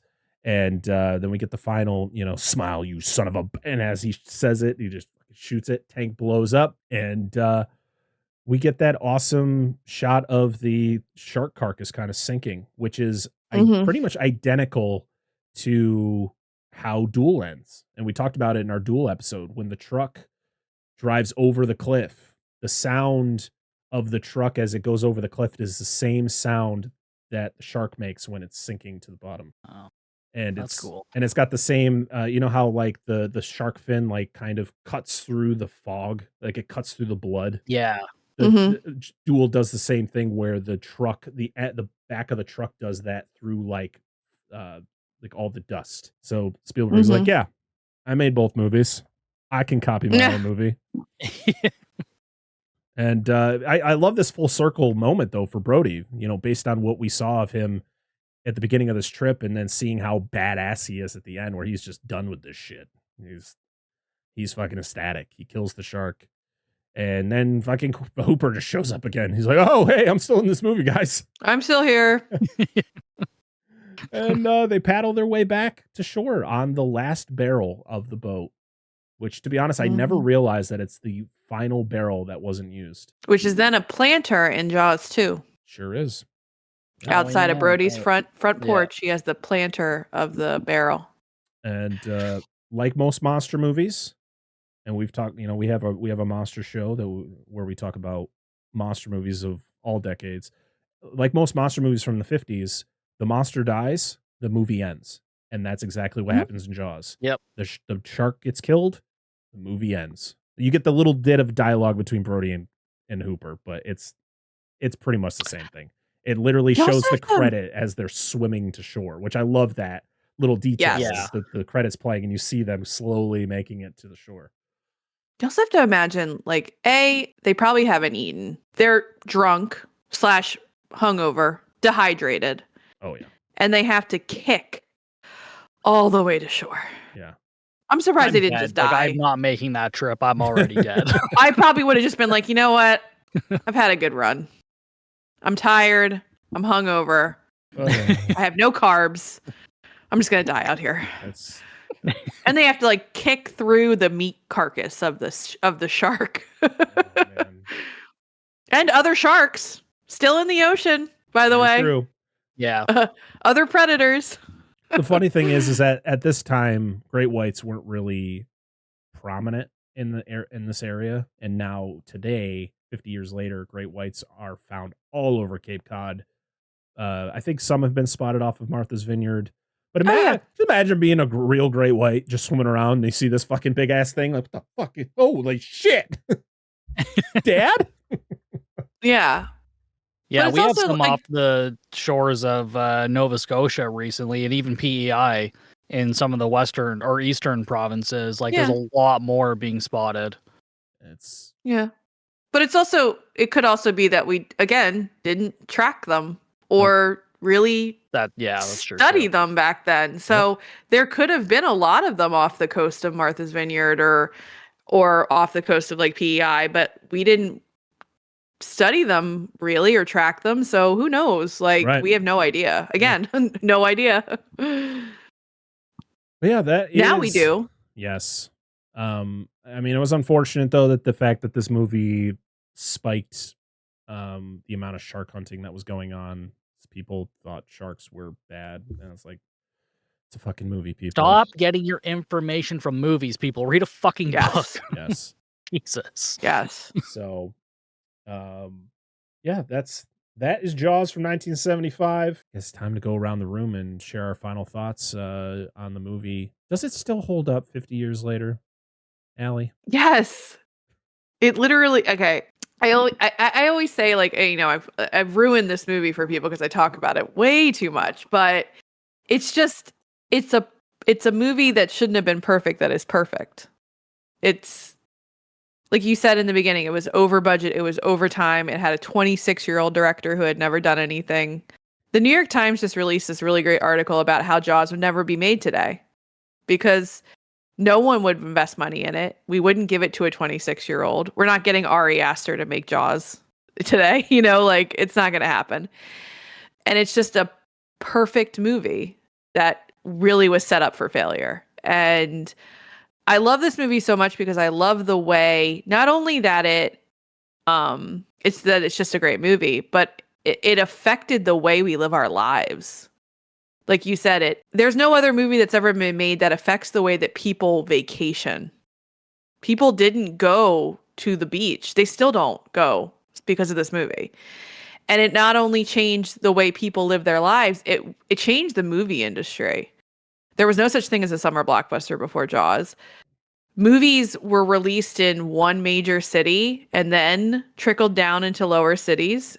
and Jaws was one of the first, I think the first, it might have been The Godfather, but I think it was Jaws that was released nationwide in multiple theaters. Like it used to just be like, oh, we'll release it in New York and LA, then we'll trickle it down. It's just one of those movies that just changed the way we operate as like human beings. It's kind of bizarre. Yeah, and I love it. And I think it absolutely stands the test of time. I'm glad they've never attempted to remake it. I don't know if I really hope that never happens. I do love Deep Blue Sea though. Oh, someone will try at some point. I'm glad it's been 50 years and no one's attempted, and that there's never really been a shark movie that's even come close. Again, Deep Blue Sea is I think Spielberg the shit, has but I think someo's waiting for Spielberg to die. well, let's hope that never happens. I know, but he's gonna live forever. But yeah, I think it's great. I love it. It will never, like I said, it's been my favorite movie since I was 5. There's only been one movie that's ever potentially overtaken it, and it never did. So I don't think it'll ever not be my favorite movie. I love it so much. So yeah. What about you, Steve? Does it still hold up 50 years later? Oh, hell yeah. I mean, everything about this movie is incredible, and I think the fact that the shark didn't work half the time kind of saves this movie, because I feel like if we saw that shark way more often than we do, it wouldn't be the same movie. It wouldn't have the same impact, because it would look too fake to see it as like more often, I think. But like this also like kind of propelled like Spielberg's career too. And I mean, a lot of his movies were a big part of my childhood. Like from E.T., Raiders of the Lost Ark, and then even producing movies like Back to the Future. Like he's had such an incredible impact on the film industry as a whole that I feel like if he hadn't made Jaws and got away with making it as good as it is, we wouldn't have so many other amazing movies coming after that. And when you were saying that like it wouldn't get made today, like hell yeah, it wouldn't get made today, because nobody wants to do practical work anymore. They don't want to shoot on location. They didn't want to shoot in front of a fucking green screen or whatever. Mm-hmm. And like the locations are like kind of what sells this movie even more. Being in the ocean, like you can feel it, just adds to the feel and tension of everything. And I mean, like we said, the shark looks fake in some shots for sure. But I think like the overall impact of it still holds up 50 years later. And I don't think there's a whole lot of movies you can say have the same kind of impact that this movie does. What about you, Angela? I can't say much more than these two have already said. They've fully covered it. Yes, it holds up. If you haven't watched it, please go watch it. I don't know how many people have not watched this. But it's definitely one of those, like you said earlier, Parker, you wanted to be a marine biologist. I did too, until I started watching movies that made me scared of water. Yeah, the ocean is a beautiful place, but it's also a terrifying place at the same time. It's a place you have to really show respect, because I ain't fucking around with the ocean. Like it's the deeper you get, the it's scarier beautiful it but is. terrifying. Yeah. Mhm. I don't think I need to. I think you all know my thoughts on this movie. If it's aged well, of course it has. That's a stupid question. This movie is, to me, it's perfect. It's the fact that this movie had such a troubled production and it came out the way that it did is just, it's mind blowing. And it just shows the mastery of so many people. I mean, yes, you can give a lot of credit to Steven Spielberg and the fact that he was so young, but you also got to give credit to, Verna Fields, who literally pieced this thing together to give us what we got. Bill Butler's cinematography and John Williams' score, and like getting this perfect team together to make this movie, and the fact that Steven Spielberg thought this movie was going to end his career, and the fact that for years after, he had nightmares over this movie. Even after the success that the movie was getting, he was still having nightmares about making this movie. He stated in the newest documentary that when they brought one of the orcas to Universal Studios, it was in a little pond on the back lot, and he used to go there all the time and he said he would literally lay in the galley and he would cry just thinking about how awful it was working on the movie, but it also just appreciating what the movie did for his career, because this movie literally put him on the map. Like, this movie is the reason that he has had creative control over every single movie he's made since. Like, he even had so much creative control over this, and he was only one movie in, you know?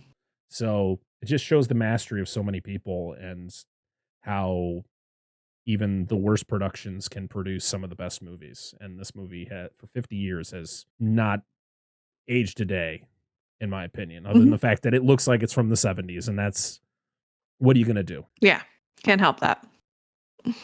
Now we're going to go over to social media and see what you all had to say about Jaws.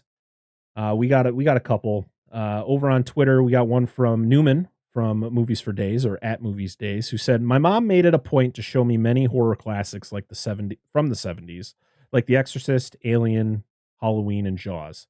She would often highlight moments of impressive cinematography or use of sound design to ensure I was taking note of the filmmaking tactics. She respected this shit." And I just praised it, that his mom sounded fucking awesome. Jesse, or at Mr._J300, says, "I remember seeing this as part of a Jaws marathon on Spike TV. I think it was during the 4th of July. Do you remember Spike TV?" Absolutely, I remember Spike TV. Oh, yeah, I remember fucking Spike TV. 1,000 Ways to Die. I used to watch the shit out of that show. Let's see. I don't think we got anything over in it. I don't think we got a lot of comments. It was kind of a last second thing. Sorry, everybody. I have been busy. But yes, that is it. Thank you so much for leaving your comments, and thank you to everybody who left us their videos, their little testimonies about their love for Jaws that you guys will see in the middle of this episode. I hope you enjoy that, and thank you to everybody who participated in that. You guys will all be getting a shout out in the description, and of course when the episode is released. So thank you, and thank you to our guests tonight, Alli and Steve. You guys are great. Thanks for hanging out for almost 3 hours talking about Jaws. I could spend 3 more talking about Jaws. I could too. Me too. It was definitely, I feel way better about this episode than I did about the first go around talking about Jaws.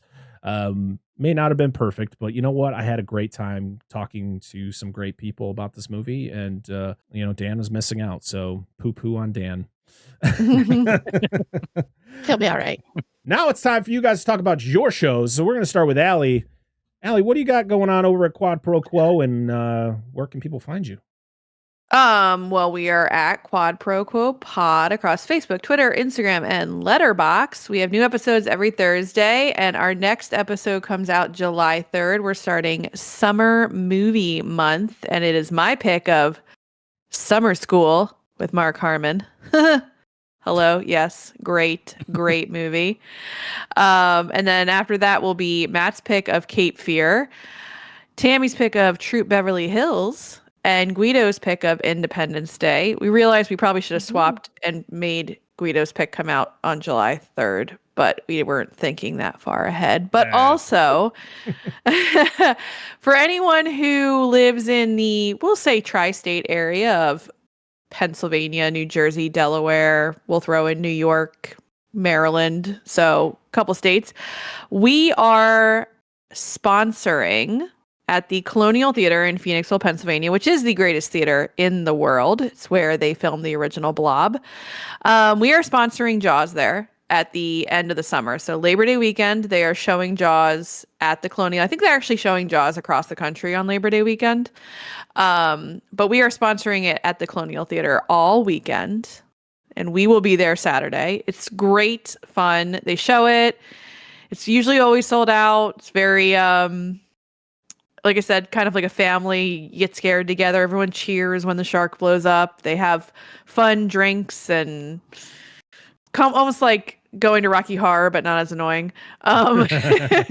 So if you are in the area or even would just want to come, the Colonial Theater is a great theater. So we're sponsoring that at the end of the summer on Labor Day weekend. So yeah, we would love to see everybody come out and support not only the greatest movie ever made, but the greatest theater that there is. So, yeah.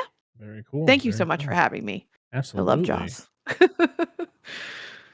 Steve, what about you? Yeah, so I'm not doing anything as exciting as that, but I am still continuing to talk about weird, dumb, and all shark movies. I just did an episode on 1-star reviews of Jaws. They were interesting. You need to check it out. say the Seriously, least.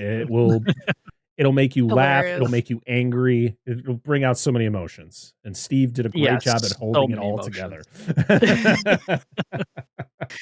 And I think in the Discord, I got a good idea for another episode. I'm going to read some 5-star reviews of Cruel Jaws, aka Jaws 5. Oh, boy. One of the greatest Jaws knockoffs ever made. That's a statement. And this month, well, I guess by the time this episode comes out, my episode on Patreon on Blades will be out, which is probably my favorite Jaws knockoff movie of all time. It's about a killer lawnmower. I love it. It's an absolute blast. Have you got any of you seen it? I've never heard of it, but it sounds great. I've never even heard of it. That mind blown. It's literally a ripoff of Jaws, but it takes place on a golf course and it's about a killer lawnmower. Amazing. Oh my god. Where can I watch this immediately? Seriously. It might be on Tubi actually. That tracks. I have the Blu-ray from Vinegar Syndrome, which is the only reason I ever heard of it. But I don't know that it's a trauma film, but it's like a trauma release. So it's got from 1988, so it's got like 80s trauma vibes going on. So nice. Yeah, looking forward to that on episode. everything. It's on Prime. It's on Peacock. It's on Roku, Tubi. Oh my god! I am gonna tell people I am about putting it. it on my to watch list. Oh yeah, highly recommend. I'm already gonna say my review is gonna be glowing of it because I fucking love that movie. But yeah, in each month on Patreon, I'm just doing all kinds of weird and dumb shit over there too. But yeah, just talking about shark movies. Bucket of Chum Shark Movie Podcast. You can find me anywhere you find podcasts and on YouTube. Awesome. Oh, it's an older movie. Yeah, 1988. Yeah, it's from 1988. Oh my gosh, I thought it was like a newer movie. No, it's even better. Ooh, that's great. awesome. Yeah, all of the links to both Bucket of Chum and Quad Pro Quo will be down in the description of the video or the show notes. And make sure, seriously, if you want all those extra goodie videos over on Patreon, seriously, go subscribe to Bucket of Chum Patreon. It's well worth a couple dollars you have to pay to get that content. But you know what? It's so much. He puts out so much great content over there. So check it out. It's well Much worth appreciated. it. Absolutely.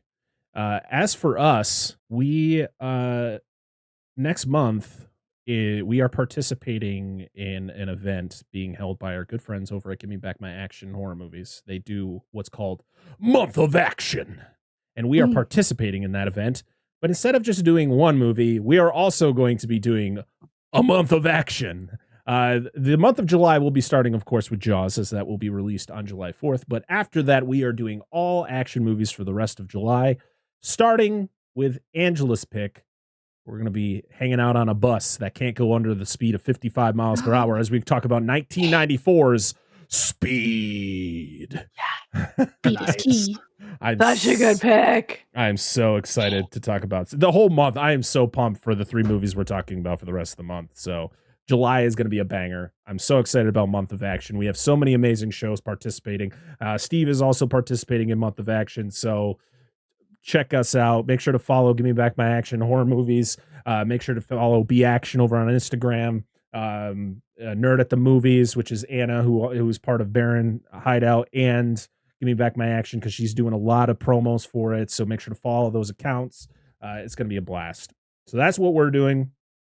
We have a Patreon, patreon.com/dissectthatfilm, where for a single $1, you can get early uncut episodes up to a week early. So pretty much once we're done recording, I upload these to YouTube and to an audio file, and you guys get that on Patreon, where they get all of the flubs and all the stuff that might get cut out of the episode before the general public gets it. So for $1, I think it's worth it. And there's going to be some other fun stuff going on over on Patreon as well. So support us on over there if you can. If you can't do that, make sure to leave 5 stars or leave us a review over on your favorite podcast apps, because that's that's a very important thing.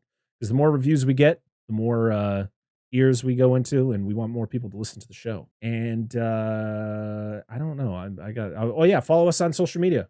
All of the social medias. We're either at Dissect That Film or Dissect That Film Pod. And lastly, we have a monster show called The Monster Zone, where once a month we spin a wheel and we talk about a monster movie. And it's hosted by Dan and Angela.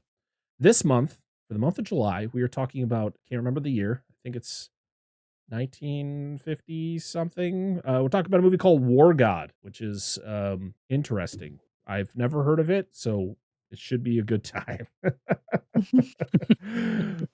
But yeah, I think that's all I got. Thank you to everybody for celebrating Jaws for 50 years. I can't believe it's been 50 years. Love this movie, and I love everyone here that got to hang out and talk about this movie with us. And thank you for supporting the show. We appreciate you. Actually, I do have one more thing that I always do that I'm going to forget to do, because I'm always prepared on this show. Thank the patrons. Gotta thank the patrons. Steve knows. This is why you should write down what you should do at the end of your show. Why do that? Got this. That's just easy. I want to thank our wonderful patrons over at patreon.com/dissectthatfilm. We have Billy Joseph Jr., Andrew Schoening, Bucket of Chum, the Shark Movie Podcast, Corey Morissette, Daniel Collins, Jordan Champion, Lo Wang, Rudy5453, Dustin from the Flicks and Friends Podcast, Angela, Anna Presley, Carlos Mota, Dan of Dissect That Film, Doom Generation, Eric Stein, Jason, Robert Stewart, the Baron's Hideout Podcast. I think I got everybody. Thank you for supporting us over on Patreon, and thank you to everybody for supporting us everywhere, period. We appreciate your support and everything you do for us, because without you, this show wouldn't be what it is. So until next time, I am Brett Parker. That is Angela. That is Alli from the Quad. Let me try that again. That is Alli from the Quad Pro Quo Podcast. And that is Captain Steve Coates of the Bucket of Chum Shark Movie Podcast. And this has been another episode of the Dissect That Film Podcast. We'll see y'all again next time.